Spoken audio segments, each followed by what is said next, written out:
യെശയ്യാ 53-ാം അധികാരം 10-ാം വചനത്തെ വാസിപ്പോ. യെശയ്യാ പ്രവചന പുസ്തകം 53-ാം അധ്യായത്തിന്റെ 10-ാം വാക്യം വായിക്കാം. Let us turn our Bibles to the prophetical book of Isaiah, 53rd chapter and 10th verse.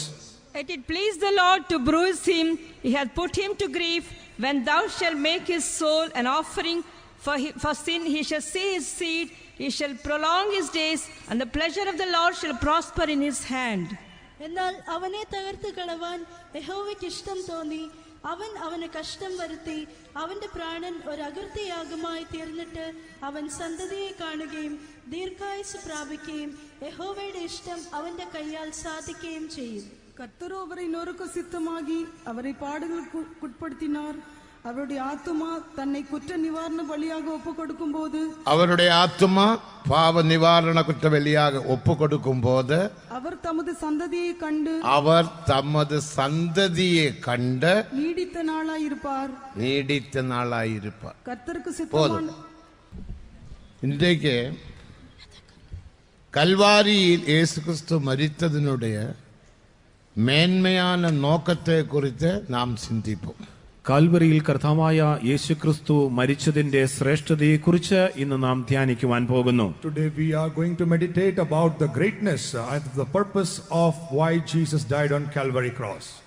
കൽവാരിയിൽ മരിച്ചതുക്ക് ഒരു നോക്കമുണ്ട്, മേന്മயான നോക്കമുണ്ട്. കാൽവരിയിൽ കർത്താവായ യേശു മരിച്ചതിന് ഒരു ഉദ്ദേശമുണ്ട്, ശ്രേഷ്ഠമായ ഒരു ഉദ്ദേശവുമുണ്ട്. There is a purpose why he died on the cross, and also there is a greater purpose. നോക്കം யாவரும் രക്ഷിക്കപ്പെட வேண்டும், നന്മയെ പെറ്റുകൊള്ള வேண்டும், അടിമത്തനത്തിലിരുന്ന് വിടുതலை பெற வேண்டும், വ്യാധിസ്ഥர்கள் സുഖമാക്കപ്പെட வேண்டும், നന്മയെ പെറ്റുകൊള്ള வேண்டும். അതിന്റെ ഉദ്ദേശം എന്ന് പറയുമ്പോൾ എല്ലാവരും രക്ഷിക്കപ്പെടണം, നന്മകളെ പ്രാപിക്കണം, അടിമത്തത്തിൽ നിന്ന് വിടുതൽ പ്രാപിക്കണം, എല്ലാവരും അനുഗ്രഹിക്കപ്പെടണം എന്നതാകുന്നു. At the purpose level, it is basically to receive the salvation for all mankind. It is for all the goodness of the people. It is for the blessings and to be healed of all their sicknesses. இந்த சாதாரண நோக்கத்துக்காக இயேசு இந்த அளவுக்கு പാടുപെട വേണ്ടിയ ആവശ്യമില്ല. ഇങ്ങനെയുള്ളതായ ഒരു സാധാരണ ഉദ്ദേശം നിമിത്തമായിട്ട് യേശു ഇത്രയധികം കഷ്ടം സഹിക്കേണ്ടിയിരുന്നില്ല. If the purpose was so simple, then Jesus would not have to have taken so much of pain. ഇവളവും പാടുപെട്ടതുക്ക് ഒരു മേന്മயான നോക്കമുണ്ട്. കർത്താവായ യേശു ഇത്ര അധികം കഷ്ടം അനുഭവിച്ചതിന് ഒരു മഹത്തരമായ ഒരു ഉദ്ദേശമുണ്ട്. There is a higher purpose in his taking so much of pain. அந்த നോക്കത്തെ இந்த വേളയിൽ ദേവൻ തരുകിற സമയത്തുക്ക് ഏറ്റപടി നാം ധ്യാനിപ്പോമാകും. ഈ സന്ധ്യാസമയത്ത് ആ മഹത്തരമായ ഉദ്ദേശത്തെക്കുറിച്ച് ദൈവം അനുവദിക്കുന്നതായ സമയത്തിനനുസരിച്ച് നാം ചിന്തിക്കുവാൻ പോകുന്നു. According to the time that the Lord gives us today evening, we are going to meditate about that higher purpose. ആധാരமாக അവൻ സന്തതിയെ കണ്ടാറിന്റെ നാം വാസിക്കുന്നു. ഇവിടെ അവൻ സന്തതിയെ കാണുകയുണ്ടായി എന്ന് വായിക്കുന്നു. We read here, he saw a seed. இந்த സന്തതിക്കാக യേശു ഇവളവും പാടുപെട്ട. ഈ സന്തതിക്ക് വേണ്ടിയിട്ടാകുന്നു യേശു ഇത്രയധികം കഷ്ടം അനുഭവിച്ചത്. Jesus suffered so much for this very seed. ദേവനുക്ക് മഹിമ, ദൈവത്തിന് മഹത്വം. Glory be to God. അവരുടെ പാടുകളെ കുറിച്ച് നാം ചിന്തിക്കുമ്പോൾ, അവൻ അനുഭവിച്ചതായ കഷ്ടങ്ങളെ കുറിച്ച് നാം ചിന്തിക്കുമ്പോൾ, when we think about the sufferings that he bore, മത്തേയു 27-ാം അധികാരം 26-ാം വചനത്തിൻപടി, മത്തായിയുടെ സുവിശേഷം 27-ാം അധ്യായത്തിന്റെ 26-ാം വാക്യത്തിൽ പറഞ്ഞിരിക്കുന്നത് പോലെ, Matthew's Gospel 27th chapter and 26th verse, വാറിനാൽ അവരെ അടിത്താர்கள். അവനെ ചമ്മട്ടി കൊണ്ട് അടിച്ചു. He was bruised with the stripes. വാറിനാൽ അടിത്ത വേളയിൽ, അവനെ ചമ്മട്ടി കൊണ്ട് അടിച്ചപ്പോൾ, while they beat him with അവന്റെ stripes, ശരീരത്തിലെ സതയെല്ലാം പിടുങ്ങിനത്. അവന്റെ ശരീരത്തിലുണ്ടായ മാംസമൊക്കെയും പറിച്ചെടുക്കപ്പെട്ടു. all the flesh from his body were plucked out. ഇപ്പോഴ് ഒരു ദീർഘദർശന വചനം നിറവേറിനത്. ഇപ്പോൾ ഒരു പ്രവചന വാക്യം നിറവേറുകയുണ്ടായി. And this is when a prophetical word got fulfilled. 129-ാം സംഗീതം 3-ാം വചനത്തെ വാസിക്കുമ്പോൾ, 129-ാം സങ്കീർത്തനം 3-ാം വാക്യം വായിക്കുമ്പോൾ, 129th Psalm the 3rd verse when we read, ഒഴുകുന്നവർ എൻ മുതുകിന്മേൽ ഒഴുത് പടച്ചാലുകളെ നീളമാക്കിനാர்கள். ഉഴവുകാർ എന്റെ മുതുകിന്മേൽ ഉഴുതു, ഉഴവ് ചാലുകൾ അവർ നീളത്തിൽ കീറി. The plowers plowed upon my back, they made long their furrows. അവരുടെ മുതുക് മുഴു ശരീരവും ഉഴുகிறவர்கள் അവരുടെ മുതുകിന്മേൽ ഉഴുതാர்கள். അവന്റെ മുഴു ശരീരത്തിലും അവന്റെ മുതുകിന്മേലും ഉഴവുകാർ ഉഴുതുമറിച്ചു. The plowers plowed upon his back and all through his body. മേലും 22-ാം സംഗീതം 17-ാം വചനത്തെ വാസിക്കുമ്പോൾ, വീണ്ടും 22-ാം സങ്കീർത്തനം 17-ാം വാക്യത്തിലേക്ക് ശ്രദ്ധ തിരിക്കുമ്പോൾ, Again when we read, turn to 22nd Psalm and 7th verse. 17th verse. എൻ എലുമ്പുകളെ ഞാൻ എണ്ണലാം, എന്റെ അസ്ഥികളൊക്കെയും എനിക്ക് എണ്ണാം. I can tell all my bones. അവരെല്ലാവരും നോക്കി പാർക്കിன்றார்கள். അവരെല്ലാവരും എന്നെ ഉറ്റുനോക്കുന്നു. They all look and stare upon me. എൻ എലുമ്പുകളെ ഞാൻ എണ്ണലാം, എന്റെ അസ്ഥികളൊക്കെയും എനിക്ക് എണ്ണാം. I am able to count all my bones. സതയെല്ലാം റിബണെ പോലെ തൊങ്കുത്. ആ ശരീരത്തിൽ മാംസമൊക്കെയും തുണി പോലെ തൂങ്ങിക്കിടക്കുന്നു. All the flesh from the body are plucked out like ribbons. വാറിനാൽ ഒരു മുறை അടിക്കുമ്പോൾ, ചമ്മട്ടി കൊണ്ട് ഒരു പ്രാവശ്യം ആഞ്ഞടിക്കുമ്പോൾ, When the stripes were whipped once, 200 இடத்திலிருந்து சத பிடுங்குமென்ற சரித்திரம் சொல்லுகிறது. ചരിത്രത്തിൽ ഇപ്രകാരം പറഞ്ഞിരിക്കുന്നു, ശരീരത്തിന്റെ 200 ഭാഗങ്ങളിൽ നിന്നും മാംസം പറിച്ചെടുക്കുന്നു എന്ന്. history states that from it plucked out flesh from the 200 portions of the body. எத்தனை முறை அடித்தார்களோ தெரியாது, ஆனால் ரோம அரசாங்க பிரமாணத்தின்படியும் ഇസ്രായേൽ പ്രമാണത്തിൻപടിയും 40 മുறை അടിക്കലാം. എത്ര പ്രാവശ്യം അടിച്ചു എന്ന് നമുക്ക് അറിഞ്ഞുകൂടാ, എങ്കിലുമോ റോമ ഭരണത്തിന്റെ നിയമപ്രകാരവും ഇസ്രായേൽ നിയമപ്രകാരവും 40 അടി വരെ അങ്ങനെ അടിക്കാവുന്നതാണ്. know how many stripes they bet upon him, but according to the rule and the law of the Roman government and the land of Israel, they could beat him 40 stripes. അപ്പോ ഒരു 5 മുறை അടിച്ചാലും കൂടെ 1000 ഇടത്തിലിരുന്ന് സതയെ പിടുങ്ങിയത്. ഒരുപക്ഷെ 5 പ്രാവശ്യം അടിച്ചിട്ടുണ്ടെങ്കിൽ തന്നെയും 1000 ഇടങ്ങളിൽ നിന്നും ആ മാംസം പറിച്ചെടുക്കുകയുണ്ടായി. Consider they beating at least 5 times, it would pluck out flesh from the body from 1000 places.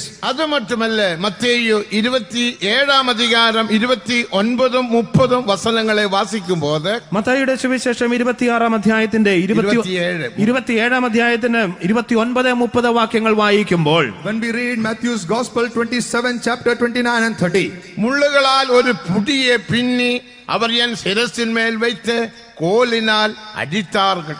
മുള്ളുകൊണ്ട് ഒരു കിരീടം മെടഞ്ഞ് അവന്റെ തലയിൽ വെച്ചു, കോലുകൊണ്ടതിനെ അടിച്ചു. They plaited a crown of thorns upon his head and bet it with a reed. Palestine ദേശത്തിലെ പടരുകിற ഒരു മുൾ ചെടിതാൻ இந்த മുള്ള്. ആ പലസ്തീൻ ദേശത്തിൽ വളരുന്നതായ ഒരു മുൾച്ചെടിയുടെ മുള്ളായിരുന്നു ഇതിന് ഉപയോഗിച്ചത്. The reed that they bet with was a bush, thorny bush that grows in the land of Palestine. ചെടിയെ പിടുങ്ങി ആ മുൾച്ചെടിയെ പറിച്ചെടുത്ത് They took out the reed. അതൊരു മുടിയെ പോലെ പിന്നി അതിനെ ഒരു കിരീടം പോലെ അവർ പിന്നിയെടുത്ത് They bet it into a crown, ശിരസിന്മേൽ വൈത്ത് അവന്റെ തലയിൽ മേൽ വച്ചിട്ട് placed it upon his head, കോലിനാൽ അടിത്താர்கள். വടികൊണ്ട് അടിച്ചു. they smote with a rod. அந்த செடியில் 175 മുള്ളുകൾ ഇരുന്നதாக சரித்திரம் சொல்லுகிறது. ചരിത്രത്തിൽ പറയുന്നത് ആ കിരീടത്തിൽ 175 മുള്ളുകൾ ഉണ്ടായിരുന്നു. History says that there were 175 thorns in that crown. അടിച്ച വേളയിൽ 53 മുള്ളുകൾ അവരുടെ ശിരസിൽ പായിന്തത്. അവനെ ആ വടികൊണ്ട് കിരീടത്തിന്മേൽ അടിച്ചപ്പോൾ 53 മുള്ളുകൾ അവന്റെ തലയിലേക്ക് ഊഴ്ന്നിറങ്ങി. While they bet him with the rod, 53 of those thorns pierced into his head. ഒരു മുള്ളാനത് 4-5 അങ്കുലം ഇറുക്കും. ഒരു മുള്ളിന്റെ നീളം എന്ന് പറയുന്നത് 4 അല്ലെങ്കിൽ 5 inch നീളമുള്ളതാകുന്നു. The length of one thorn would be 4 to 5 inches. അത് ഒരു ഇരുമ്പ് ആണിയെ പോലെ ബലമുള്ളത്. ആ മുള്ള ഒരു ഇരുമ്പ് ആണി പോലെ വളരെ ബലമുള്ളതാകുന്നു. It had the strength of an iron nail. അതൊക്കെ ഒരു തേളിനുடைய വിഷമുണ്ട്, കൊടിയ തേളിൻ വിഷം. ആ മുള്ളിന്റെ ഉള്ളിൽ ഒരു തേളിന്റെ വിഷമുള്ളതായിരുന്നു. Each of those thorn carried the poison of a scorpion. ഒരു മുള്ളു പോലും ഒരു മനുഷ്യനെ കൊല ചെയ്യ. ഒരു മനുഷ്യനെ കൊല്ലേണ്ടതിനായിട്ട് ഈ മുള്ളുകളിൽ ഒന്ന് മതി. One thorn is enough to finish a man off. 175 മുള്ളുകൾ அந்த முடியில் காணப்பட்டது. ആ കിരീടത്തിൽ 175 മുള്ളുകൾ ഉണ്ടായിരുന്നു. On that crown there were 175 of such thorns. 53 മുള്ളുകൾ തലയിൽ പായ്ந்தது. അവന്റെ ശിരസിനുള്ളിലേക്ക് 53 മുള്ളുകൾ ആഴ്ന്നിറങ്ങി. 53 of which pierced down into his head. ചില മുള്ളുകൾ അവിടെ കൺവഴിയാക വെളിയെ വന്നത്. അതിൽ ചില മുള്ളുകൾ അവന്റെ കണ്ണിൽ കൂടെ പുറത്തേക്ക് വന്നു. Few thorns are said to have come out, pierced out through his eyes. എണ്ണാഗമത്തിൽ വാസിക്കുമ്പോൾ സംഖ്യാപുസ്തകത്തിൽ വായിക്കുമ്പോൾ when we read the book of Numbers, മുള്ളുകളാൽ അവർ എൻ കണ്ണെ കുത്തിനാர்கள். മുള്ളുകൊണ്ട് അവർ എന്റെ കണ്ണിൽ കുത്തി. with the thorns they pierced my eyes. ദേവനുക്ക് മഹിമ, ദൈവത്തിന് മഹത്വം. Glory be to God. ഇവളവും കൊടുമേ ഏൻ അവർ സഹിക്ക വേണ്ടും? ഇത്രമാത്രം ക്രൂരത അവൻ എന്തിന് സഹിക്കേണ്ടി വന്നു? Why should he bear so much of pain? ഇന്നും അനേക ഉപദ്രവങ്ങൾ സഹിത്താர்கள். അങ്ങനെ പല വിധത്തിലുള്ളതായ ഉപദ്രവങ്ങൾ അവൻ തന്റെ ശരീരത്തിൽ നേരിട്ടു. Not only this, he suffered many more such tribulations in our his body. സിലുവയെ സുമந்து നടന്നു പോകുന്നാർ. അവൻ കുരിശിനെ ചുമന്നുകൊണ്ട് നടന്നു പോകുന്നു. He was bearing his cross and walking towards. പലമുறை അവർ കീഴെ വിഴുந்தார்கள். പല പ്രാവശ്യം ആ കുരിശുമായി അവൻ താഴെ വീണു. Many a times he fell down with the cross. ആനാലും കണ്ണിൽ ഇറക്കമില്ലാത്തതാണ് യൂദர்கள் മറുപടിയും അതേ വാറിനാൽ യേശുവെ അടിത്താர்கள். എങ്കിലും കണ്ണിൽ ദയയില്ലാത്ത യഹൂദന്മാർ വീണ്ടും ചമ്മട്ടി കൊണ്ട് യേശുവിനെ ആഞ്ഞാഞ്ഞടിച്ചു. But the merciless Jews again took rods and beat Jesus with മറുപടിയും it. യേശുവെ എഴുപ്പിനാர்கள். വീണ്ടും അവർ യേശുവിനെ എഴുന്നേൽപ്പിച്ചു. Made him to stand up again. അവർ മറുപടിയും സിലുവയെ സുമந்து തള്ളാടി നടന്നു പോകുന്നാർ. വീണ്ടും ആ ക്രൂശിനെ അവൻ എടുത്ത് ചുമന്ന് അവൻ വഴുതി മുൻപോട്ട് നടന്നു. And he kept on, he took the cross again and kept on limping towards the Calvary. സതയില്ല, മുറിവിൽ പാദം കാലിൽ മാംസമില്ല. Flesh is missing from the feet. കല്ലുള്ളതാണ് റോഡ് വഴിയാക നടന്നു പോകുന്നാർ. കല്ലുള്ളതായ പാതയിൽ കൂടെ നടന്നു പോകുന്നു. He was walking, treading upon the path filled with our stones. മുള്ളിന്മേൽ വിഴുந்தார்கள். അവൻ മുള്ളുകളുടെ മേൽ വീണു. Falling upon thorns. அந்த മുള്ളിലെ അവരെ ഇഴുത്താர்கள். ആ മുള്ളിൻ മുകളിലിട്ട് അവനെ അവർ വലിച്ചിഴച്ചു. And they kept on dragging him through those thorny bushes. ദേവനുക്ക് മഹിമ, ദൈവത്തിന് മഹത്വം. Glory be to God. அப்போது எருசலேம் குமாரத்திகள் இயேசுவுக்கு பின்னால நடந்து சென்று அழுதார்கள். അപ്പോൾ യെരൂശലേം പുത്രിമാർ യേശുവിന്റെ പിറകാലെ നടന്ന് കരഞ്ഞുകൊണ്ട് ചെന്നു. The daughters of Jerusalem went behind Jesus weeping. அப்போது இயேசு பின்னாக திரும்பி பார்த்து, അപ്പോൾ യേശു അവരെ തിരിഞ്ഞു നോക്കിയിട്ട്, Jesus looking at them Jerusalem behind. குமாரத்திகளை எனக்காக அழ வேண்டாம். യെരൂശലേം പുത്രിമാരെ, നിങ്ങൾ എന്നെ ചൊല്ലി കരയേണ്ട. Oh, daughters of Jerusalem, do not weep for me. உங்களுக்காகவும் உங்கள் பிள்ளைகளுக்காகவும் அழுது கொள்ளுங்கள். നിങ്ങൾക്ക് വേണ്ടിയും നിങ്ങളുടെ മക്കൾക്ക് വേണ്ടിയും കരയുവീൻ. Weep for yourself and your children. அந்த வழியாக சீமோன் நடந்து வந்தார்.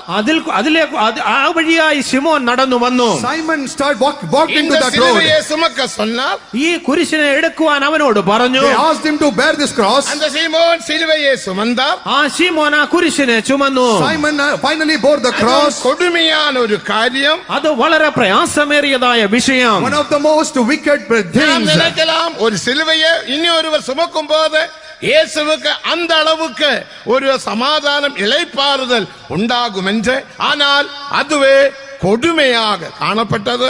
ഒരുപക്ഷെ ആ കുരിശ് മറ്റൊരു വ്യക്തി ചുമക്കുമ്പോൾ യേശുവിന് അല്പം സമാധാനവും ഭാരം കുറവിലും തോന്നുമെന്ന് നാം ചിന്തിച്ചേക്കാം. എങ്കിലുമോ അത് യേശുവിനെ സംബന്ധിച്ച് വളരെ പ്രയാസമേറിയതായിരുന്നു. We would assume that when another person carries Jesus' cross, it would be a relief for him, but it was even more wickedness. அந்த வாரினால் சுழற்சி அடிக்கிற வேளையில் சில முள்ளுகள் அந்த மரத்திலே பாய்ந்தது.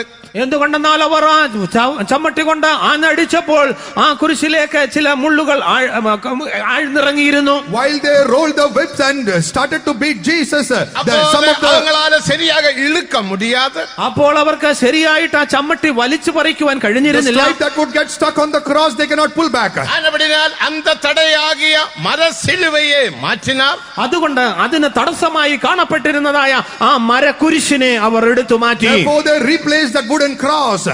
அவருடைய வசதிக்கேற்றபடி இயேசுவை அடித்தார்கள். തങ്ങളുടെ ഇഷ്ടപ്രകാരം അവർ യേശുവിനെ അടിച്ചു. They took that cross away so they could beat Jesus according to their wish. എത്രയോ കൊടുമകൾ അങ്ങേ നടന്നത്. അങ്ങനെ എത്രയോ പല വിധത്തിലുള്ളതായ ക്രൂരതകൾ അവർ യേശുവിനോട് ചെയ്തു. Similar many innumerable wickedness happened there. യേശു മരസിലുവയിൽ തൊങ്ങിനാർ. അവസാനമായിട്ട് യേശു ആ മരക്കുരിശിൽ തൂക്കി. Finally Jesus hung on the cross. ஏன் இவ்வளவும் கொடுமை இயேசுவுக்கு? എന്തുകൊണ്ട് യേശുവിന് ഇത്രമാത്രം ക്രൂരത അനുഭവിക്കേണ്ടി വന്നു? Why could Jesus bear so much of evil upon him? உன்னுடைய வியாதியை சுகமாக்க இந்த அளவுக்கு கொடுமை இயேசுவுக்கு தேவையா? നിന്റെ രോഗം സൗഖ്യമാക്കേണ്ടതിന് ഇത്രയും അധികം ക്രൂരത യേശു സഹിക്കേണ്ടതുണ്ടോ? Just for the healing of your sickness, should Jesus be bearing so much of suffering? உன்னுடைய ரட்சிப்புக்கு இந்த அளவுக்கு கொடுமை இயேசு அனுபவிக்க வேண்டுமா? നിന്റെ രക്ഷയ്ക്ക് മാത്രം കാരണമായിരുന്നുവെങ്കിൽ യേശു ഇത്രമാത്രം കഷ്ടങ്ങൾ സഹിക്കേണ്ടതുണ്ടായിരുന്നുവോ? Only for the reason of your salvation should Jesus be suffering so much? இல்லவே இல்ல. അതിന്റെ ആവശ്യമില്ല. No, never was it needed. இதில் ஒரு மேன்மையான நோக்கம் உண்டு. ഇതിൽ ഒരു മഹത്തരമായ ഉദ്ദേശമുണ്ട്. There is an higher purpose within it. அந்த நோக்கம் நானும் நீங்களும் விளங்கிக் கொள்வீர்களானால், ആ ഉദ്ദേശം ഞാനും നിങ്ങളും മനസ്സിലാക്കുമെങ്കിൽ, If I and you clearly understand that objective, அந்த நோக்கத்துக்கு நானும் நீங்களும் ஒப்பு கொடுத்து ஜீவிப்பீர்கள். ആ ഉദ്ദേശത്തിനു വേണ്ടി ഞാനും നിങ്ങളും സമർപ്പിച്ച് ഏൽപ്പിച്ച് ജീവിക്കും. I and you will surrender to that very higher purpose and live. அவர் கல்வாரியில் தொங்கும் போது അവൻ കാൽവരിയിൽ തൂങ്ങിക്കിടക്കുമ്പോൾ While hanging on the cross, அவர் சந்ததியே கண்டார். അവൻ ഒരു സന്തതിയെ കണ്ടു. he saw his seed. தன்னுடைய தரிசனத்தில் சந்ததியை கண்டார். തന്റെ ദർശനത്തിൽ അവൻ ഒരു സന്തതിയെ കണ്ടു. In his vision, he could see a seed. சந்ததியை பார்த்த வேளையில் ആ സന്തതിയെ അവൻ കണ്ടപ്പോൾ, While looking at the seed, பிதாவே என்னுடைய ஆவியை ஏற்றுக்கொள்ளும் என்று சொல்லி தன்னுடைய ஆவியை அவருடைய கரத்தில் ஒப்படைத்தார். പിതാവേ എന്റെ പ്രാണനെ നീ എടുക്കണമേ എന്ന് പറഞ്ഞ പിതാവിന്റെ കരങ്ങളിലേക്ക് പ്രാണനെ ഏൽപ്പിച്ചു കൊടുത്തു. Father, I commit my spirit into your hands, saying so, he's committed himself. குற்ற நிவாரண பலியை செலுத்தினார்கள். പാപ പരിഹാര യാഗം ചെയ്തു. He offered himself as a sin offering. தேவனுக்கு மகிமை. ദൈവത്തിന് മഹത്വം. Glory be to God. இந்த சந்ததி யார்? ഈ സന്തതി ആരാണ്? Who is this seed? இது ஒரு மேன்மையான சந்ததி.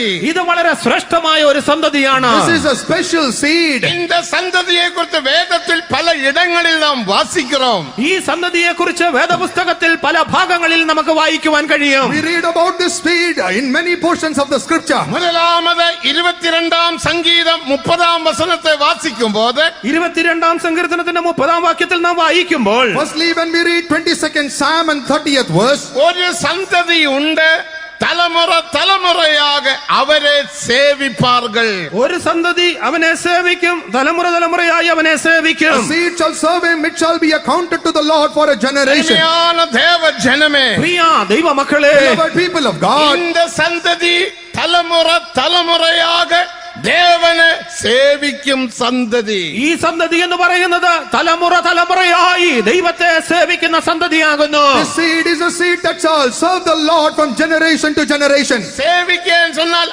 ஆளுக செய்கிறது என்ற அர்த்தம். സേവിക്കുക എന്ന് പറയുമ്പോൾ വാഴുക എന്നുള്ളതായ അർത്ഥമുണ്ട്. Serving the Lord means to reign. முகம் குப்புற விழுகிற அனுபவம் அல்ல. നിലത്ത് കബന്ന് കിടക്കുന്നതായ അനുഭവമല്ല. It is not bowing down upon your face. ஆளுக செய்கிற அனுபவம். വാഴുന്നതായ ഒരു അനുഭവം. An experience of reigning. இந்த சந்ததி எவ்விதமாக காணப்பட வேண்டும்? ഈ സന്തതി എപ്രകാരം കാണപ്പെടണം? How must this seed be found? മൽക്കിയ 2-ാം അധികാരം 15-ാം വസനത്തെ വാസിക്കും പോത് മലാക്കി പ്രവചന പുസ്തകം 2-ാം അധ്യായത്തിന്റെ 15-ാം വാക്യം നാം വായിക്കുമ്പോൾ, Book of Malachi, 2nd chapter, 15th verse. അവൻ ഒരുവനെ അല്ലവ പടൈത്താർ, അവൻ ഒരുവനെ അല്ലയോ സൃഷ്ടിച്ചത്? And did not he make one? അവനിൽ ആവി പരിപൂർണമായി ഇരുന്നത്, അവനിൽ ആത്മാവ് സമ്പൂർണമായിട്ടുണ്ടായിരുന്നു. Yet had he the residue of the spirit? പിന്നെ ഏൻ ഒരുവനെ പടയ്ക്ക വേണ്ടും? പിന്നെ എന്തിന് അവൻ ഒരുവനെ സൃഷ്ടിക്കണം? And wherefore one? ഭക്തിയുള്ള സന്തതിയെ പെറുമ്പടി താനേ. ഭക്തിയുള്ളതായ ഒരു സന്തതിയെ ജനിപ്പിക്കേണ്ടതിന്, That he might be begetting a godly seed. Malayalam ബൈബിളിലും ആംഗല ബൈബിളിലും കൊഞ്ചം വ്യത്യാസമുണ്ട്. മലയാളം വേദപുസ്തകത്തിലും ഇംഗ്ലീഷ് വേദപുസ്തകത്തിലും അത് വ്യത്യസ്തമായി പരിഭാഷ ചെയ്തിരിക്കുന്നു. Malayalam and English translations are a bit amiss. അവർ ഒരുവനെ അല്ലവ പടൈത്താർ. അവൻ ഒരുവനെയല്ലയോ സൃഷ്ടിച്ചത്? Did he not make one? അവരിൽ ആവി പരിപൂർണമായി ഇരുന്നത്. അവനിൽ ആത്മാവ് സമ്പൂർണമായി ഉണ്ടായിരുന്നു. He had the fullness of the Spirit. പിന്നെ ഏൻ ഒരുവനെ പടയ്ക്ക വേണ്ടും? പിന്നെ എന്തിന് ഒരുവനെ അവൻ ജനിപ്പിക്കണം? Then why should he beget only one? ഭക്തിയുള്ള സന്തതി പെറുമ്പടി താനേ. ഭക്തിയുള്ളതായ സന്തതിയെ ജനിപ്പിക്കേണ്ടതിന്, That he might beget a godly seed. இந்த സന്തതി ഭക്തിയുള്ള സന്തതിയാക കാണപ്പെട വേണ്ടും. ഈ സന്തതി ദൈവഭക്തിയുള്ളതായ സന്തതിയായി കാണപ്പെടണം. This seed must be found as a godly seed. അടുത്ത ഭക്തി എന്ന് சொன்னால் അർത്ഥം என்ன? ഈ ഭക്തി എന്ന് പറയുമ്പോൾ അതിന്റെ അർത്ഥം എന്താണ്? What do we mean by godly? യാക്കോബ് 1-ാം 27-ാം വചനത്തെ വാസിക്കുമ്പോൾ, യാക്കോബിന്റെ ലേഖനം 1-ാം അധ്യായത്തിന്റെ 27-ാം വാക്യത്തിൽ നാം വായിക്കുമ്പോൾ, James 1:27 when we read, തിക്കറ്റ പിള്ളകളെയും വിധവകളെയും വിസാരിപ്പതും ഉലകത്താലുള്ള കറപെടാത്ത പടിക്ക് തന്നെ കാത്തുകൊള്ളുവതുമേ ദേവനുക്ക് മുൻപാകെ മാസില്ലാത്ത சுத்தமான ഭക്തിயாக കാണപ്പെടുகிறது. പിതാവായ ദൈവത്തിന്റെ മുൻപാകെ ശുദ്ധവും നിർമ്മലവുമായ ഭക്തിയോ അനാഥരെയും വിധവമാരെയും അവരുടെ സങ്കടങ്ങളിൽ ചെന്ന് കാണുന്നതും ലോകത്താലുള്ള കളങ്കം പറ്റാതെ വണ്ണം തന്നെത്താൻ കാത്തുകൊള്ളുന്നതുമാകുന്നു. Pure religion and undefiled before God and Father is this, to visit the fatherless and widows in their affliction and to keep himself unspotted from the world. ഉലകത്താലുള്ള കറപെടാതെ പടിക്ക് തന്നെ കാത്തുകൊള്ളുவது தான் சுத்தமான ഭക്തി. ലോകത്താലുള്ള കളങ്കം പറ്റാതെ വണ്ണം തന്നെത്താൻ കാത്തുകൊള്ളുന്നതാകുന്നു യഥാർത്ഥ ശുദ്ധമായ ഭക്തി എന്ന് പറയുന്നത്. Pure religion is to keep himself unspotted from the world. ഇതേക്കുറിച്ച് പരിശുദ്ധ പൗൽ ചൊല്ലുമ്പോൾ, ഇതിനെക്കുറിച്ച് വിശുദ്ധ പൗലോസ് പറയുമ്പോൾ, About this very subject when St. Paul ഞാൻ writes, சொன்னதான ഇത്തനെയും കാര്യങ്ങൾ ഇത്തനെയും വചനങ്ങൾ പരിശുദ്ധ പൗൽ ഒരേ ഒരു വാസകത്തിൽ சொன்னார். ഞാൻ പറയുന്നതായി ഇത്രയും കാര്യങ്ങളെല്ലാം കൂടെ രത്ന ചുരുക്കമായിട്ട് ഒരു വചനത്തിൽ വിശുദ്ധ പൗലോസ് രേഖപ്പെടുത്തിയിരിക്കുന്നു. St. Paul summarized all that I spoke until now into one sentence. அந்த வசனம் உங்களுக்கு யாவருக்கும் தெரியும். ആ വചനം നിങ്ങൾക്ക് എല്ലാവർക്കും അറിയാം. Every one of you know that verse. എഫേസ്യർ 5-ാം അധികാരം 27-ാം വചനം. എഫേസ്യ ലേഖനം 5-ാം അധ്യായത്തിന്റെ 27-ാം വാക്യം. Ephesians 5th chapter 27th verse. கர தீர முதலானது ஒன்றுமில்லாமல் பிழையற்றதும் மகிமையுள்ள சபையுமாக தமக்கு முன்பாக நிறுத்தும்படியாக இயேசு தம்மே தாமே ഒപ്പ് കൊടുത്താർ. കറ ചുളുക്കം മുതലായ ഒന്നുമില്ലാതെ സഭയെ ശുദ്ധയും നിഷ്കളങ്കയുമായി തനിക്ക് തന്നെ തേജസ്സോടെ മുൻനിർത്തേണ്ടതിന് തന്നെ താൻ അവൾക്ക് വേണ്ടി ഏൽപ്പിച്ചു കൊടുത്തു. തന്നെ താനെ ഏൽപ്പിച്ചു കൊടുത്തു. Christ gave himself for it, for the church, that he might present to him a glorious church, not having spot or wrinkle or any such thing, that it should be holy and without blemish. എതുക്കാக ഒപ്പ് കൊടുത്താർ? എന്തിനു വേണ്ടി ഏൽപ്പിച്ചു കൊടുത്തു? Why did he give himself? രക്ഷിക്കപ്പെടുവதற்கு மட்டுമല്ല, നിങ്ങളുടെ രക്ഷയ്ക്ക് വേണ്ടി മാത്രമല്ല, not only for your salvation, നന്മയെ പെറ്റുകൊള്ളുവதற்கு மட்டுമല്ല, നിങ്ങൾ നന്മ പ്രാപിക്കേണ്ടതിന് മാത്രമല്ല, not only for your goodness. വ്യാധിയിലിരുന്നോ പിശാസിൻ കണ്ണിയിലിരുന്നോ பில்லிசூன்ய கட்டுகள் மந்திரவாத கட்டுகள் செய்வின கோளாறுகள் போன்ற காரியத்தில் இருந்து விடுதலை பெறுகிறதுக்கு மட்டுமல்ல, രോഗത്തിൽ നിന്നുള്ളതായ സൗഖ്യമോ പിശാചിന്റെ പിടിയിൽ നിന്നുള്ളതായ വിടുതലോ ആഭിചാര മന്ത്രവാദങ്ങളിൽ നിന്നുള്ളതായ വിടുതലിനോ വേണ്ടി മാത്രമല്ല, not only for your sickness, deliverance from the sickness, not only for your deliverance from the clasp of the devil and the witchcraft and such things. இயேசு கல்வாரியில் தொங்குகிறதுக்கு முன்னமே அவர் அண்டையில் வந்த எல்லா வியாதிஸ்தர்களையும் തന്നുடைய വാർത്തയിനാൽ ഗുണമാക്കിനാർ. കർത്താവായ യേശു ക്രൂശിൽ മരിക്കുന്നതിന് മുൻപായിട്ട് തന്നെ തന്റെ അടുക്കൽ വന്ന സകലവിധ ദീനക്കാരെയും അവൻ തന്റെ വചനത്താൽ സൗഖ്യമാക്കി. Jesus Christ healed all those who came to him by his word before he hung himself on the cross. 107-ാം സങ്കീർത്തനം 20-ാം വചനത്തെ വാസിക്കുമ്പോൾ, 107-ാം സങ്കീർത്തനത്തിന്റെ 20-ാം വാക്യത്തിലേക്ക് നമ്മുടെ ശ്രദ്ധയെ തിരിക്കുമ്പോൾ, when we turn to 107th Psalm 20th verse, അവർ വാർത്തയെ അനുപ്പി അവരെ ഗുണമാക്കിനാർ. അവൻ തന്റെ വചനത്തെ അയച്ച് അവരെ സൗഖ്യമാക്കി. he sent his word and healed them. യേശു കുഷ്ഠരോഗിയെ തൊട്ട് സുഖമാക്കിനാർ. കുഷ്ഠരോഗിയെ യേശു തൊട്ട് സൗഖ്യമാക്കി. Jesus touched a leper and healed him. യേശു പോക എന്ന് சொன்ன വേളയിൽ അവൻ സുഖത്തെ പെറ്റുകൊണ്ടാൻ. യേശു പോകുക എന്നൊരുവനോട് പറഞ്ഞപ്പോൾ അവൻ സൗഖ്യം പ്രാപിച്ചു. At the command of Jesus to go, he was healed. ലാസറേ വെളിയെ വാ എന്ന് சொன்ன വേളയിൽ அந்த வார்த்தையினால் லாசர் உயிரோடு வெளியே வந்தார். ലാസറേ പുറത്തു വരിക എന്ന് യേശു അരുളി ചെയ്തതായ ആ വാക്കിന്റെ ശക്തിയിൽ കൂടെ മരിച്ച ലാസർ ജീവനോടെ ഉയർത്തെഴുന്നേറ്റു. At the powerful command of Jesus to Lazarus, saying, "Come forth," he came out very much இந்த living. வேளையில் இயேசு கல்வாரியில் கொடுமையாக തന്നെ ബലിയാകെ ഒപ്പടയ്ക്കവില്ലേ. ആ സമയത്ത് കർത്താവായ യേശു ഇത്ര ക്രൂരമായി പീഡിപ്പിക്കപ്പെട്ട് കാൽവരി ക്രൂശിൽ ഏൽപ്പിച്ചു കൊടുത്തിരുന്നില്ല. That was not a point in time when Jesus gave himself up to be hung on the cross, suffering all the troubles that he did. അപ്പോസ്തല നടപടികൾ 10-ാം അധികാരം 38-ാം വചനത്തെ വാസിക്കുമ്പോൾ, അപ്പോസ്തല പ്രവൃത്തികൾ 10-ാം അധ്യായത്തിന്റെ 38-ാം വാക്യം വായിക്കുമ്പോൾ, Acts of Apostles 10th chapter 38th verse when we read, നസറേയനാകിയ യേശുക്രിസ്തു നന്മ ചെയ്ത് ഗ്രാമം തോറും പട്ടണം തോറും ചുറ്റി തിരിഞ്ഞാർ എന്ന് നാം വാസിக்கிறோம். നസറേയനായ യേശു നന്മ ചെയ്തുകൊണ്ട് പട്ടണം തോറും ഗ്രാമം തോറും സഞ്ചരിച്ചു എന്ന് നാം വായിക്കുന്നു. we read that Jesus of Nazareth went about doing good and healing all that were oppressed from town to town. ഇതിലിരുന്ന് നാം വിളങ്ങിക്കൊള്ള വേണ്ടും. ഇതിൽ നിന്ന് നാം മനസ്സിലാക്കേണ്ടത്, We need to understand from this, ഏതോ ഒരു സുഖത്തുക്കാക, ഏതോ ഒരു നന്മയ്ക്കാക, ஏதோ ஒரு அடிமத்தனத்திலிருந்து விடுதலை பெறும்படியாக, உன்னுடைய ஆத்மா பாவத்திலிருந்து ரட்சிக்கும்படியாக യേശു இந்த அளவுக்கு കൽവാരിയിൽ പാടുപെട വേണ്ടിയ ആവശ്യമില്ല. നിന്റെ ഏതെങ്കിലും ഒരു രോഗത്തിന്റെ സൗഖ്യത്തിന് വേണ്ടിയിട്ടോ അല്ലെങ്കിൽ എന്തെങ്കിലും ഒരു നന്മ പ്രാപിക്കേണ്ടതിനായിട്ടോ അല്ലെങ്കിൽ നിങ്ങളുടെ ഒരു ചെറിയ രക്ഷയ്ക്ക് വേണ്ടിയിട്ടോ ഇത്രയധികമായിട്ട് കർത്താവായ യേശു കാൽവറിയിൽ ക്രൂര പീഡകൾ ഏൽക്കേണ്ടതുണ്ടായിരുന്നില്ല. For any of your healing from the sicknesses, for your deliverance from the captivity, or for your any of your salvation, Jesus need not have suffered so much on the cross. அந்த കൽവാരിയിൽ മരിച്ചതിനുടെ ഒരേ ഒരു നോക്കം കറ തിര മുതലാനത് ഒന്നുമില്ലാமல் பிழையற்ற மகிமையுள்ள சபையாக நாம் மாற்றப்பட வேண்டும். அதற்காக அந்த சபையை தேவாதி தேவனுக்கு முன்பாக நிறுத்தும்படியாக இயேசு தம்மே தாமே കൽവാരിയിൽ ഒപ്പുകൊടുത്താർ. കർത്താവായ യേശുക്രിസ്തു തന്നെ കാൽവറിയിൽ ഇത്രയധികമായി കഷ്ടങ്ങൾ കൂടെ തന്നെ ഏൽപ്പിച്ചു കൊടുത്തത് കറ ചുളുക്കം മുതലായതൊന്നുമില്ലാതെ നമ്മെ ഒരു തേജസ്സുള്ളതായ സഭയാക്കി തീർത്ത് പിതാവായ ദൈവത്തിന് മുൻപാകെ ശുദ്ധയും നിഷ്കളങ്കയുമായി നമ്മെ നിർത്തേണ്ടതിനായിട്ടായിരുന്നു. Jesus Christ gave himself up for so much of suffering and evil and hung himself on the cross only because that he may present to the Father a glorious church without any spot or wrinkle and also without blemish. இப்போது ഒരു സന്ദേഹം உங்களுக்கு எழும்பி இருக்கக்கூடும். ഇപ്പോൾ ഒരുപക്ഷെ നിങ്ങൾക്കൊരു സംശയം വന്നിരിക്കാം. Now there could arise a doubt in your mind. இந்த அளவுக்கு ഒരു പരിശുദ്ധ ജീവിതം செய்ய முடியுமா? ഇത്രമാത്രം ഒരു വിശുദ്ധമായ ജീവിതം നയിക്കുവാൻ കഴിയുമോ? Can we ever meet to live this standard of holiness? നാം പാപം നിറമ്പിന ഉലകത്തിൽ ജീവിക്കുന്നோம். പാപപൂരിത ലോകത്തിൽ നാം ജീവിക്കുന്നു. We live in a world filled with sin.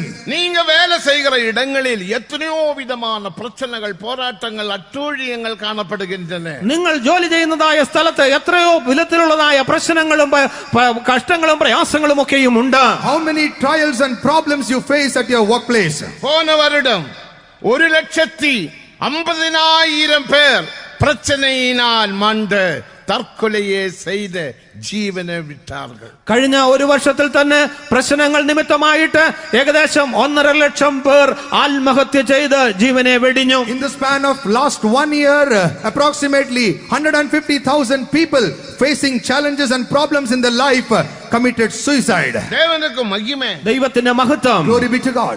എത്രയോ ആയിരക്കണക്ക് നമ്മുടെ സോൾജേഴ്സ്, ജവാൻകൾ എല്ലാ പകുതിയിൽ മരിച്ചു വീഴുകിன்றார்கள். നമ്മുടെ എത്രയോ പട്ടാളക്കാർ അതിർത്തി പ്രദേശങ്ങളിൽ മരിച്ചുകൊണ്ടിരിക്കുന്നു. How many of our soldiers are dying at the border, ദേവനുக்கு മഹിമേ, ദൈവത്തിന്റെ മഹത്വം. Glory be to God. இந்த வருடம் இந்த மாதம் வரைக்கும் கிட்ட 70,000 பேர் തർക്കൊലയെ ചെയ്താர்கள். ഈ വർഷത്തിന്റെ ഈ മാസം വരെയും ഏകദേശം 70,000 പേർ പ്രശ്നങ്ങൾ ഹേതുവായി ആത്മഹത്യ ചെയ്തിരിക്കുന്നു. In this very year, until this month, approximately 70,000 people have committed suicide. ദേവനുക്ക് മഹിമേ, ദൈവത്തിന്റെ മഹത്വം. Glory be to God. ഇതുമില്ലാமல் എത്രയോ കൊലകൾ, എത്രമാത്രം കൊലപാതകങ്ങൾ, uncountable murders, എത്രയോ വിധமான കാര്യങ്ങൾ നമ്മുടെ ദേശത്തിൽ നടക്കുന്നുണ്ട്. നമ്മുടെ ദേശങ്ങളിൽ എത്രയോ ഇങ്ങനെയുള്ള അനിഷ്ട സംഭവങ്ങൾ നടക്കുന്നുണ്ട്. So many evil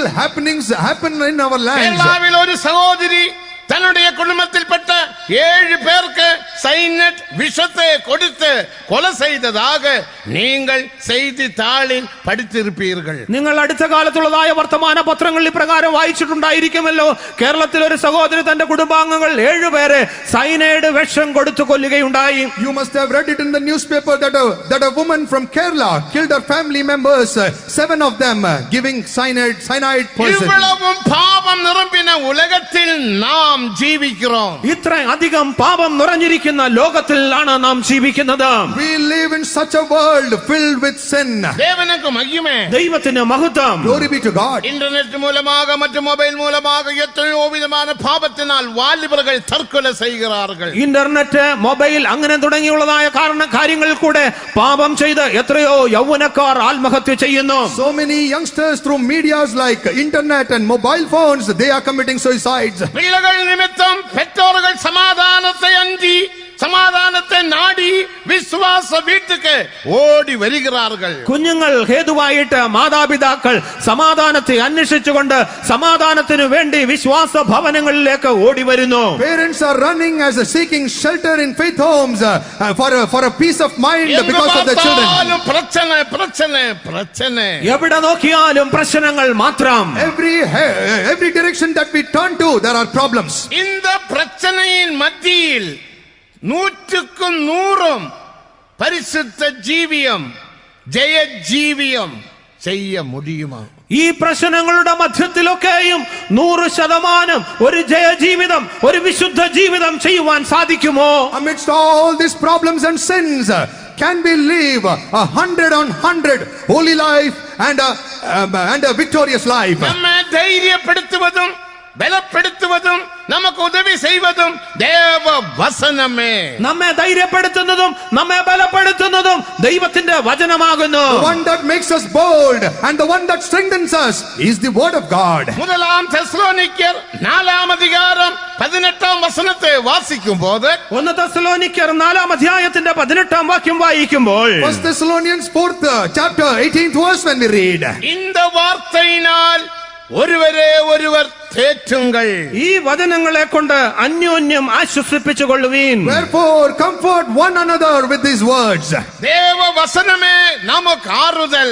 ദൈവത്തിന്റെ വചനമാകുന്നു നമ്മുടെ ആശ്വാസം. The word of God is our comfort. ദേവവചനമേ നമുക്ക് കൃപയെ അളിക്കുന്നത്. നമുക്ക് കൃപ നൽകി തരുന്നത് ദൈവത്തിന്റെ വചനമാകുന്നു. The word of God imparted grace unto us. പരിശുദ്ധ ജീവിതത്തെ കുറിച്ച് യേശു എന്നെ சொன்னார். വിശുദ്ധ ജീവിതത്തെ കുറിച്ച് യേശു എന്താണ് പറഞ്ഞത്? What did Jesus speak about holy life? முதலாம் பேதுரு 1-ാം അധികാരം 15-16 വചനങ്ങളെ വാസിക്കുമ്പോൾ, 1 പത്രോസ് 1-ാം അധ്യായത്തിന്റെ 15-16 വാക്യങ്ങൾ വായിക്കുമ്പോൾ, 1 Peter 1st chapter 15th and 16th verse when we read, ഞാൻ പരിശുദ്ധർ ആനപടിയിനാൽ നീങ്ങളും പരിശുദ്ധരായിരുങ്ങൾ. ഞാൻ വിശുദ്ധനാവുകയാൽ നിങ്ങളും വിശുദ്ധരായിരിക്കുവീൻ. be holy for I am holy. ഞാൻ പരിശുദ്ധർ, ഞാൻ വിശുദ്ധൻ. I am holy. என்னுடைய மனது പരിശുദ്ധം, എന്റെ മനസ്സ് വിശുദ്ധമുള്ളത്. My mind is a holy என்னுடைய mind. ഹൃദയം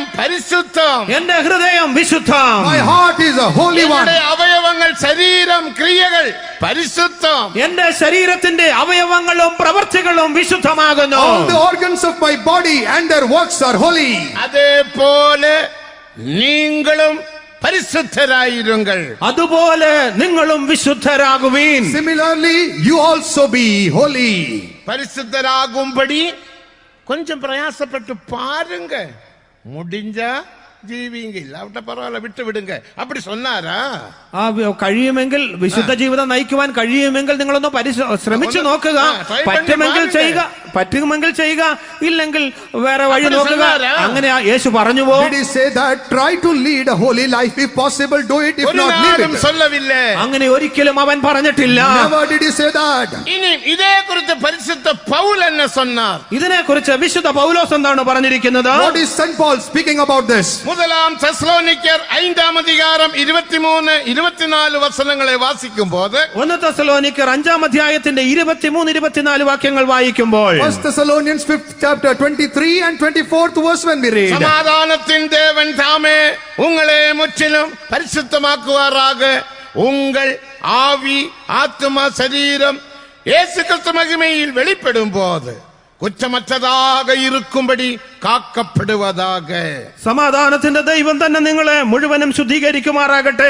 നിങ്ങളുടെ ആത്മാവും പ്രാണനും ദേഹവും അശേഷം നമ്മുടെ കർത്താവായ യേശു ക്രിസ്തുവിന്റെ മഹത്വ പ്രത്യക്ഷതയിൽ അനന്യമായി വെളിപ്പെടും വണ്ണം കാക്കപ്പെടുമാറാകട്ടെ. And the very God of peace sanctify you wholly.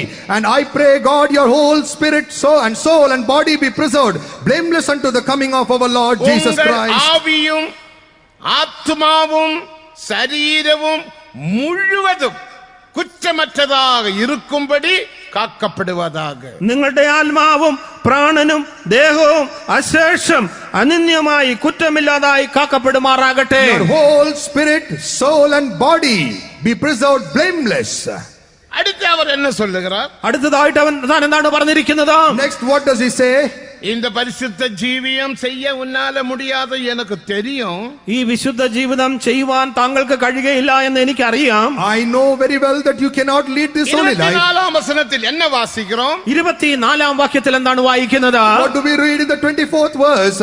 அழைத்தவர் உண்மையுள்ளவர், அவர் அப்படி செய்வார். നിങ്ങളെ വിളിക്കുന്നവൻ വിശ്വസ്തനാകുന്നു, അവൻ അത് നിവർത്തിക്കും. Faithful is he that calleth you, he also will do it. உங்களை அழைக்கிறவர் உண்மையுள்ளவர், அவர் அப்படி செய்வார். നിങ്ങളെ വിളിക്കുന്നവൻ വിശ്വസ്തനാകുന്നു, അവൻ അത് നിവർത്തിക്കും. Faithful is he that calleth you, he also will do it. ഞാൻ ഉന്നെ വിട്ടു വിലകുവതുമില്ല, ഉന്നെ ഞാൻ കൈവിടുവതുമില്ല, ഞാൻ ഉന്നെ അழைத்தேன். ഞാൻ നിന്നെ കൈവിടുകയില്ല, ഉപേക്ഷിക്കുകയുമില്ല, ഞാൻ നിന്നെ വിളിച്ചിരിക്കുന്നു.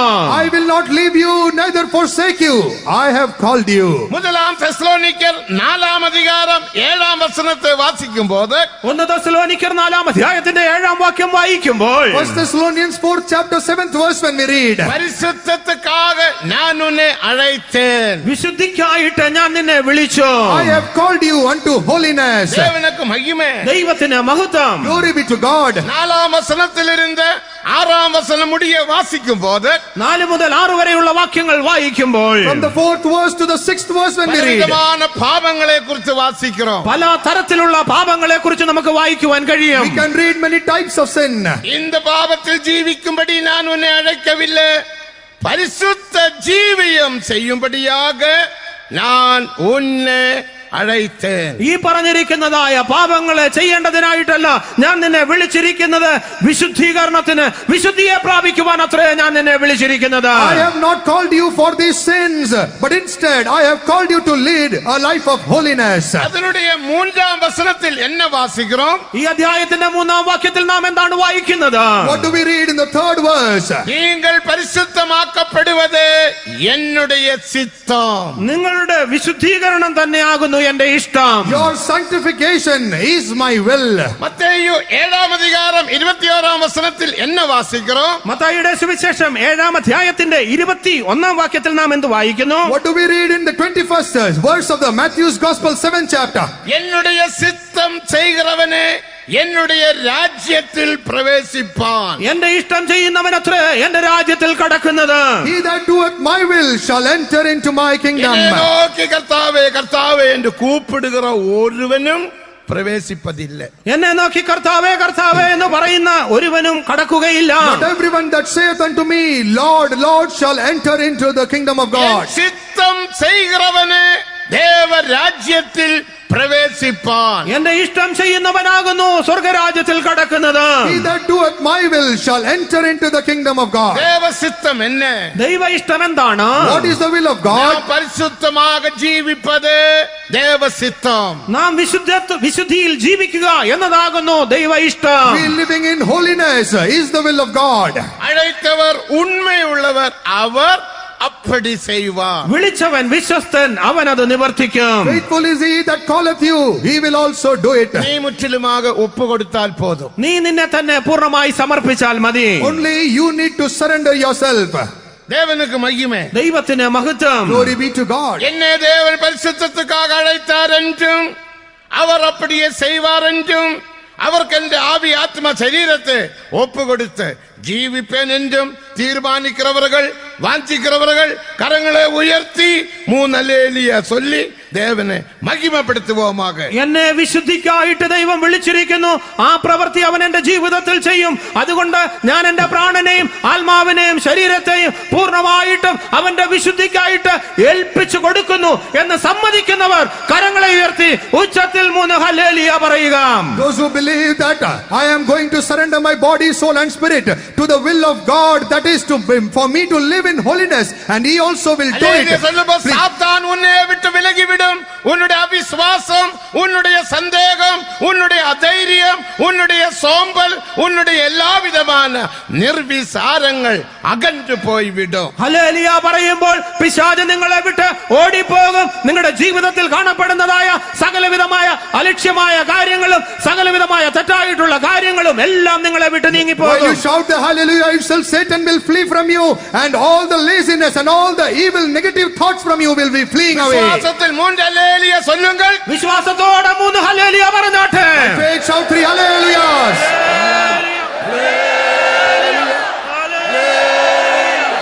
ദേവനുക്ക് മഹിമ. ദൈവത്തിന് മഹത്വം. Glory be to God. സ്തോത്രം ചെയ്യുമ്പോது மட்டுமல்ல கிருபை பெருகுது, அல்லேலூയ சொல்லும்போதும் கிருபை பெருகும். സ്തോത്രം ചെയ്യുമ്പോൾ മാത്രമല്ല കൃപ വർദ്ധിക്കുന്നത്, ഹല്ലേലൂയ പറയുമ്പോഴും കൃപ വർദ്ധിക്കുന്നു. Not only when you praise God does grace abound, but also when you shout hallelujah, it abounds. கிருபையை பெற்றவர்கள், கிருபையில் பூரணப்பட்டவர்கள் பரலோகத்தில் சொல்லும்போது சொல்ல வேண்டிய ஒரு சத்தம் தான் அல்லேலூயா சத்தம். வெளிப்படுத்துதல் 19ஆம் அதிகாரம் முதல் 6 வசனங்களில் 5 முறை அல்லேலூயா அல்லேலூயா அல்லேலூயா என்ற ഗംഭീരமான சத்தத்தை நாம் கேட்கிறோம். വെളിപ്പാട് പുസ്തകം 19ആം അധ്യായത്തിന്റെ പ്രാരംഭവാക്യങ്ങളിൽ 6 പ്രാവശ്യം ഹല്ലേലൂയ ഹല്ലേലൂയ എന്ന് ഉച്ചത്തിൽ പറയുന്നതായിട്ട് നമുക്ക് കാണുവാൻ കഴിയുന്നു. കൃപ പ്രാപിച്ചിരിക്കുന്നവർ, കൃപയിൽ പൂർണ്ണരായി തീരുന്നവർ അവർ സ്വർഗത്തിൽ ചെല്ലുമ്പോൾ പറയേണ്ടതായ ശബ്ദമാകുന്നു hallelujah. In the book of Revelation 19 chapter first 6 verses we see 6 times shouting of hallelujah in heaven.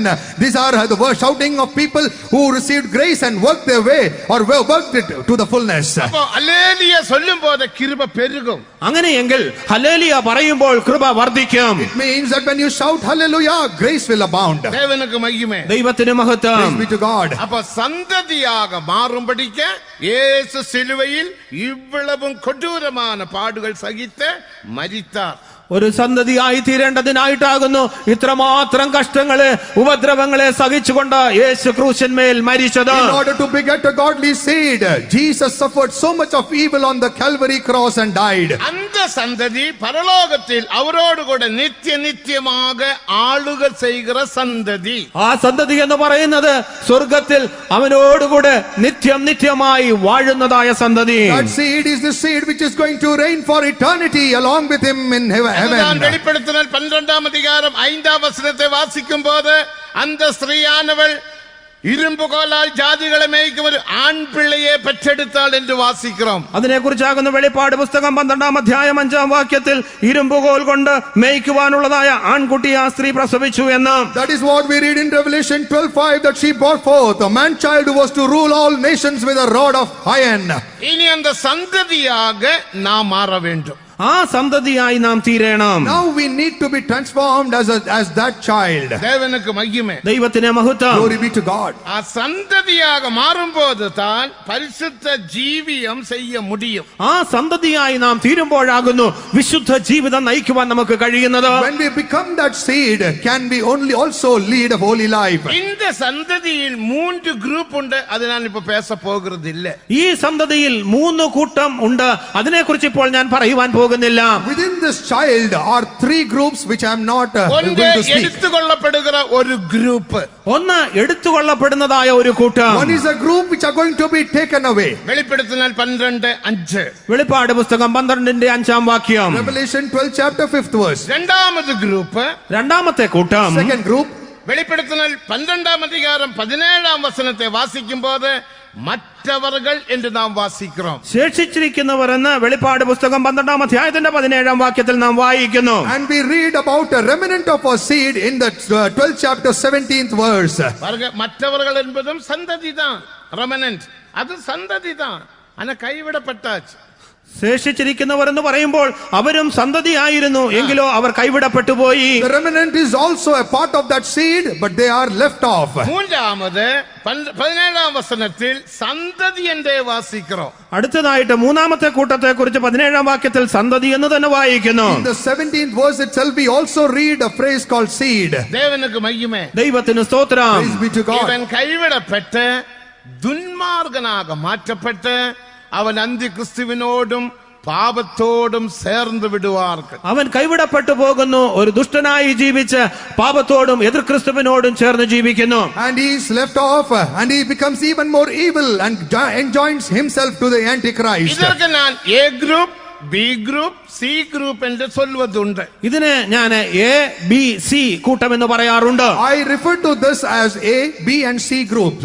ഇതേ നാം 50-ാം സംഗീതത്തിലും വാസിக்கிறோம். ഇതിനെ കുറിച്ച് 50-ാം സങ്കീർത്തനത്തിലും നമുക്ക് വായിക്കുവാൻ കഴിയും. We also see them in the 50th Psalm. 50-ാം സംഗീതം 3-லிருந்து 5 വരെ വാസിക്കുമ്പോൾ 50-ാം സങ്കീർത്തനത്തിന്റെ 3 മുതൽ 5 വരെയുള്ള വാക്യങ്ങളിൽ When we read the 50th Psalm, 3rd verse to 5th verse, A ഗ്രൂപ്പുക്ക് என்னுடைய പരിശുദ്ധവാൻകൾ என்று നാം വാസിக்கிறோം. ഒന്നാമത്തെ ഗ്രൂപ്പ് അല്ലെങ്കിൽ എ ഗ്രൂപ്പിനെ അവിടെ എന്റെ വിശുദ്ധന്മാര് എന്ന് നമുക്ക് വായിക്കുവാൻ കഴിയും. the A group is referred to as my saints. ബലിയിനാൽ എന്നിടത്തിൽ ഉടമ്പടിക്കை ചെയ്ത என்னுடைய പരിശുദ്ധവാൻകളെ കൂട്ടുങ്ങൾ. യാഗം കഴിച്ച് എന്നോട് നിയമം ചെയ്തവരായ എന്റെ വിശുദ്ധന്മാരെ എന്റെ അടുക്കൽ കൂട്ടുവീൻ. Gather my saints together unto me, those that have made a covenant with me by A sacrifice. ഗ്രൂപ്പിനുടെ ദേവൻ வைத்த പേര് என்னுடைய പരിശുദ്ധവാൻകൾ. ഈ എ കൂട്ടത്തിന് ദൈവം കൊടുത്തിരിക്കുന്നതായ പേര് എന്റെ വിശുദ്ധന്മാർ. God hath named this A group as my saints. B group 7-ാം വചനത്തിൽ വാസിக்கிறோம். ബി കൂട്ടത്തെ കുറിച്ച് നമുക്ക് 7-ാം വാക്യത്തിൽ വായിക്കുവാൻ കഴിയും. About the B group we read in the 7th verse. അവർ எனக்கு விரோதமாக பாவம் செய்தார்கள், என் ஜனங்களே ഞാൻ ഉനക്ക് വിരോധமாக സാക്ഷിയിടുവേൻ. അവർ എനിക്ക് വിരോധമായിട്ട് പാപം ചെയ്തു, എന്റെ ജനമേ കേൾക്കുക, ഞാൻ നിനക്ക് വിരോധമായി നിന്നോട് സാക്ഷീകരിക്കും. Hear, O my people, they have worked against me, I will testify against thee. B group என்பது എൻ ജനങ്ങൾ. ബി കൂട്ടം എന്ന് പറയുന്നത് എന്റെ ജനം. The B group is my people. അവர்கள் കൈവിടപ്പെട്ട് രക്തസാക്ഷിയാക മരിച്ച് ഉയിരോടെ എഴുമ്പുകിற ഒരു ഗ്രൂപ്പ് പരിശുദ്ധവാൻകൾ. അവർ കൈവിടപ്പെട്ടു പോകുന്നു, എങ്കിലും രക്തസാക്ഷികളായിട്ട് മരിച്ച് എഴുന്നേൽക്കുന്നതായ ഒരു കൂട്ടം വിശുദ്ധന്മാർ. They are a group of people who are left behind and are dying as martyrs and they resurrect. അതായത് 3-ാം വരിസയിൽ അവർ ഉയിരോടെ എഴുമ്പുവാர்கள். അവർ 3-ാം നിരയിൽ അവർ ജീവനോടെ എഴുന്നേൽക്കും. At the 3rd order they will resurrect. முதலாம் வரிசை இயேசு கிறிஸ்து, 1-ാം നിര യേശു, The first order Jesus, 2-ാം വരിസை അവருடைய Manavatti A group, 2-ാമത്തെ നിര എന്ന് പറയുന്നത് അവന്റെ മണവാട്ടിയായിരിക്കുന്നതായ എ കൂട്ടം. second order is the A group which is his 3-ാം bride. വരിസை കൈവിടപ്പെട്ട സഭയിൽ രക്തസാക്ഷിയാക മരിച്ച ഉയിരോടെ എഴുമ്പുകിற ഗ്രൂപ്പ്. 3-ാം നിരയിൽ കാണപ്പെടുന്നവർ കൈവിടപ്പെട്ടു പോയിട്ട് രക്തസാക്ഷികളായിട്ട് മരിക്കുന്നതായ കൂട്ടം. And the 3rd group is the people who are left behind and are dying as martyrs, they will resurrect. 4-ാമത് group ഹാനോക്കും ഏലിയാവും. 4-ാമത്തെ നിരയിൽ ഹാനോക്കും ഏലിയാവും. 4th order is the order for Enoch and 5-ാമത് Elijah. വരിസை പഴയ ഏർപ്പാട് പരിശുദ്ധവാൻകളും പൊതുവാன രക്തസാക്ഷികളും. 5-ാമത്തെ കൂട്ടത്തിൽ പഴയ നിയമ വിശുദ്ധന്മാരും പൊതു രക്തസാക്ഷികളും. And the 5th order is the Old Testament saints and the general இந்த martyrs. 5 குரூப்பை சேர்த்து முதலாம் உயர்த்தெழுதல் என்று நாம் வாசிக்கிறோம். ഈ 5 കൂട്ടത്തെയും കൂടെ ചേർത്ത് 1-ാം പുനരുത്ഥാനം എന്ന് നാം വായിക്കുന്നു. Joining together all these 5 orders together is what we call and know of as first resurrection. വെളിപ്പെടുത്തൽ 20-ാം അധികാരം 5-ാം വചനത്തെ വാസിക്കുമ്പോൾ വെളിപ്പാട് പുസ്തകം 20-ാം അധ്യായത്തിന്റെ 5-ാം വാക്യം വായിക്കുമ്പോൾ Book of Revelation 20th chapter and 5th verse when we read, മറ്റവர்கள் இன்னும் ഉയിരോടെ എഴുമ്പവില്ലേ. ഇവർ ഇനിയും ജീവിച്ചില്ല. the rest of the dead lived not again. അത് 6-ഉം 7-ഉം വരിസകൾ. അതായത് 6-ഉം 7-ഉം നിര. Those are the people people in the sixth and the seventh ആയിരം order. മനസാക്ഷിക്ക് പിറക് സഹസ്രാബ്ദ വാഴ്ചയ്ക്ക് ശേഷം Post the 1,000-year reign, 6-7 വരിസകൾ ഉയിരോടെ எழும்புவார்கள். 6-7 നിരയിലുള്ളവർ the ഉയർത്തെഴുന്നേൽക്കും. sixth and the seventh order will resurrect. 6-ാം വരിസയിലുള്ളവர்கள் എല്ലാ യുഗങ്ങളിലും അല്ലെങ്കിൽ എല്ലാ കാലങ്ങളിലും രക്ഷിക്കപ്പെട്ട ദേവജനങ്ങൾ. 6-ാം നിരയിലുള്ളവർ എല്ലാ യുഗങ്ങളിലും രക്ഷിക്കപ്പെട്ടവരായ The ജനമാകുന്നു. sixth order is the people who have been saved amongst all the dispensations. 7-ാം വരിസയിൽ പാപികളും ദുർമാർഗരും. 7-ാം നിരയിൽ പാപികളും ദുഷ്ടന്മാരും. And the seventh order is for the sinners and the wicked. 7 വരിസകൾ, ഉയർത്തെഴുന്നേൽപ്പിൻ 7 വരിസകൾ. ഇതാകുന്നു പുനരുത്ഥാനത്തിന്റെ 7 നിരകൾ. This is the 7 orders of resurrection.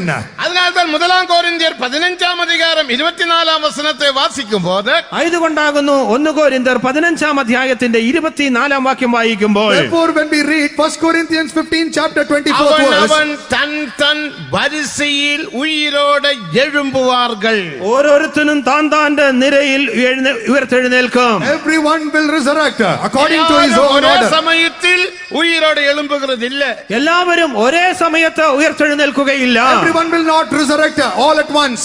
ദേവനുക്ക് മഹിമേ. ദൈവത്തിന് മഹത്വം. Glory be to God. അവൻ തൻ വരിസയിൽ ഉയിരോടെ எழும்புவார்கள். ഓരോരുത്തരും താന്റെ നിരയിൽ അത്ര ഉയർത്തെഴുന്നേൽക്കുന്നത്. And every man to his own order they will resurrect. ഏ ഗ്രൂപ്പ് 2-ാം വരിസയിൽ ഉയിരോടെ எழும்புം. അതായത് ഏ കൂട്ടത്തിലുള്ളവർ 2-ാം നിരയിൽ ഉയർത്തെഴുന്നേൽക്കുന്നു. Which means the A group people will be resurrecting at the second order. അവர்கள் താൻ പൂർണ്ണമാക്കപ്പെട്ട പരിശുദ്ധവാൻകൾ.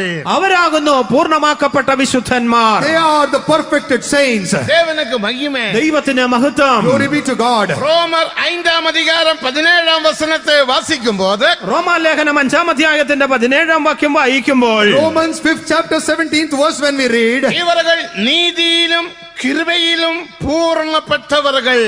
ഇവരെ കുറിച്ച് കൃപയുടെയും നീതിയിലും സമൃദ്ധി പ്രാപിച്ചവർ അല്ലെങ്കിൽ പൂർണ്ണരാക്കപ്പെട്ടവർ. they were people who became perfect in grace and righteousness. ഇവர்கள் ജീവനിൽ വാഴുവാர்கள். ഇവർ ജീവനിൽ വാഴും. They will reign in life. കൃപയിലും നീതിയിലും പൂർണ്ണപ്പെട്ടവர்கள். കൃപയിലും നീതിയിലും പൂർണ്ണരാക്കപ്പെട്ടവർ. The ones who were perfected in grace and righteousness. A group സന്തതി. അതാകുന്നു എ കൂട്ടം സന്തതി. That is the seed of the A group. B group സന്തതി പൂർണ്ണപ്പെടവില്ലേ. B കൂട്ടത്തിലുള്ളതായ സന്തതി പൂർണ്ണമാക്കപ്പെട്ടിട്ടില്ല. The B group seed have not been perfected. C ഗ്രൂപ്പും പൂർണ്ണപ്പെടവില്ലേ. C കൂട്ടവും പൂർണ്ണമാക്കപ്പെടുന്നില്ല. Neither did the C group people. അവരും സന്തതി താൻ. അവരും സന്തതി തന്നെയാണ്. They are also a part of the seed. C ഗ്രൂപ്പുക്ക് ദേവൻ വയ്ത്ത പേര് കേൾക്ക വേണ്ടുമാ. ആ സി കൂട്ടത്തിന് ദൈവം കൊടുത്ത പേര് നിങ്ങൾക്ക് കേൾക്കണമോ? Do you want to know the name that God had named the people from group C? സംഗീതം 16-ാം വചനത്തെ വാസിക്കുമ്പോൾ 50-ാം സങ്കീർത്തനത്തിന്റെ 16-ാം വാക്യം നാം വായിക്കുമ്പോൾ 50th Psalm 16th verse when we read, കർത്തർ ദുന്മാർഗനെ നോക്കി ദുഷ്ടനെ ദൈവം നോക്കിയിട്ട് the Lord looks unto the wicked and said, என்னுடைய வார்த்தையை எடுத்துரைக்கவும் என்னிடத்தில் உடன்படிக்கை செய்யவும் உனக்கு என்ன நியாயம் உண்டு?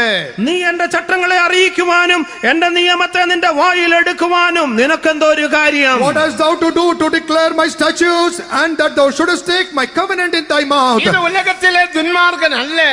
ഇത് ലോകത്തിലുള്ളതായ ഒരു ദുഷ്ടനെ കുറിച്ച് പറഞ്ഞിരിക്കുകയല്ല. This is not the wicked of the earth. ഉലകത്തിലെ ദുന്മാർഗൻ യെശയ്യാ 57-ാം അധികാരം 20-ാം വചനത്തിൽ വാസിக்கிறோம். ആ ലോകത്തിലുള്ളതായ ദുഷ്ടനെ കുറിച്ച് യെശയ്യാ പ്രവചന പുസ്തകം 57-ാം അധ്യായത്തിന്റെ 20-ാം വാക്യത്തിൽ നാം വായിക്കുന്നു. Isaiah 57 chapter 20th verse refers to the wicked of the earth.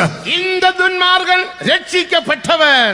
ഈ പറഞ്ഞിരിക്കുന്നതായ ദുഷ്ടനാകട്ടെ അവൻ രക്ഷിക്കപ്പെട്ടവനാണ്. Nevertheless, the wicked referred here are the saved ones. എടുത്തവൻ. അവൻ ജലസ്നാനം സ്വീകരിച്ചവൻ. They have been baptized. ഇവൻ അന്യഭാഷ അടയാളത്തുடன் പരിശുദ്ധാവിയെ പെറ്റവൻ. അന്യഭാഷ അടയാളത്തോടുകൂടെ പരിശുദ്ധാത്മാഭിഷേകം പ്രാപിച്ചവനുമാണ്. He did receive the Holy Spirit with the sign of unknown tongues. ഇവൻ കർത്തരുടെ പന്തിയിൽ എപ്പോഴാവതും പങ്കെടുത്തവൻ. കർത്താവിന്റെ തിരുമേശയിൽ പങ്കെടുത്തവനുമാകുന്നു. He was a continual person in the Lord's table. ഇവൻ കർത്തരുടെ ഊഴിയத்துக்கு ഉദവി ചെയ്തവൻ. ഇവൻ കർത്താവിന്റെ ശുശ്രൂഷയിൽ സഹായിച്ചവനുമാണ്. He was also a help to the Lord in the ministry. ஆனால் இவனுடைய ஜீவியத்தில் 10 10 വിധ സ്വഭാവങ്ങൾ കാണപ്പെടുകിன்றன. എങ്കിലുമോ ഈ വ്യക്തിയുടെ ജീവിതത്തിൽ 10 വിധത്തിലുള്ളതായ സ്വഭാവങ്ങൾ കാണപ്പെടുന്നു. But there are found 10 types of characters in this person's life. 50-ാം സംഗീതം 16-ാം വചനത്തിലിരുന്ന് കീഴെ വാസിക്കുമ്പോൾ 50-ാം സങ്കീർത്തനത്തിന്റെ 16 മുതലുള്ള വാക്യങ്ങൾ താഴോട്ട് വായിക്കുമ്പോൾ When we read the 16th verse of the 50th Psalm and down, இப்படிப்பட்ட ஏதாவது சுபாவங்கள் உங்கள் ஜீவியத்தில் இருப்பீர்களானால் இப்போது മനം തിരുമ്പിக் കൊള്ളുங்கள். ഇവിടെ പറഞ്ഞിരിക്കുന്നതായ ഈ സ്വഭാവങ്ങളിൽ ഏതെങ്കിലും നിങ്ങളുടെ ജീവിതത്തിൽ ഉണ്ടെങ്കിൽ ഇപ്പോൾ തന്നെ മനസ്സാന്തരപ്പെടുക. if any of these characters mentioned here is found in your life, right now repent. ഓടിനതും പ്രയാസപ്പെട്ടതും വീണാകാതെപടിക്ക് ക്രിസ്തുവിൻ നാളിൽ പുകഴ്ചയുണ്ടാക നാം ഇപ്പോത് മനം തിരുമ്പുவது നല്ലത്.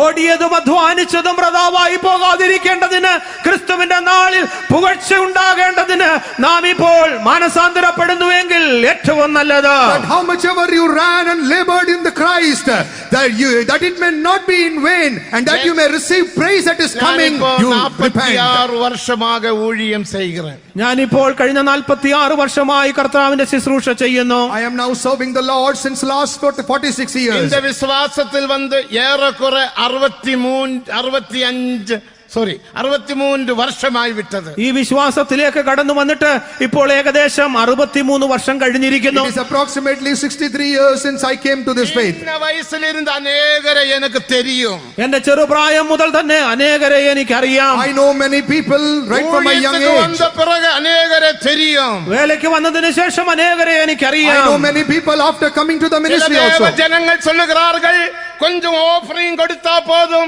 എല്ലാ പാപങ്ങളും ഇവാപറേഷനാക പോയിവിടും എന്ന്. ചിലർ പറയുന്നത് എന്തെങ്കിലും വഴിപാട് കൊടുത്താൽ മതി സകലവിധ പാപങ്ങളും ബാഷ്പീകരിക്കപ്പെട്ടു പോകുമെന്ന്. Some people do say that some offerings need to be offered, all the sin will evaporate itself. இந்த பாஸ்டரை நாம் നമ്മുടെ കരത്തിൽ എന്ത് വേണ്ടുമോ നമ്മുടെ പക്കത്തിൽ വര വേണ്ടുമോ கொஞ்சம் കാണിക്ക കൊടുത്താൽ പോതും അപ്പാ എല്ലാം മുടിഞ്ഞു വിടും. ഈ പാസ്റ്ററുടെ നമ്മുടെ കയ്യിൽ എടുക്കണമെങ്കിൽ നമ്മുടെ വശത്തേക്ക് ചായ്ക്കണമെങ്കിൽ അല്പം വഴിപാട് കൊടുത്താൽ മതി, കാര്യങ്ങൾ കാശ് കൊടുത്താൽ മതി, എല്ലാ കാര്യങ്ങളും നടക്കും. If we need to incline this pastor into our side, we can only pay him money. என்னுடைய காதுகளில் நான் கேட்டிருக்கிறேன். പലരും പറഞ്ഞത് ഞാൻ എന്റെ ചെവി കൊണ്ട് കേട്ടിട്ടുണ്ട്. I have heard many say it with my own ears. அப்படினால் இப்போது இயேசுவின் நாமத்தில் எச்சரிக்கிறேன்.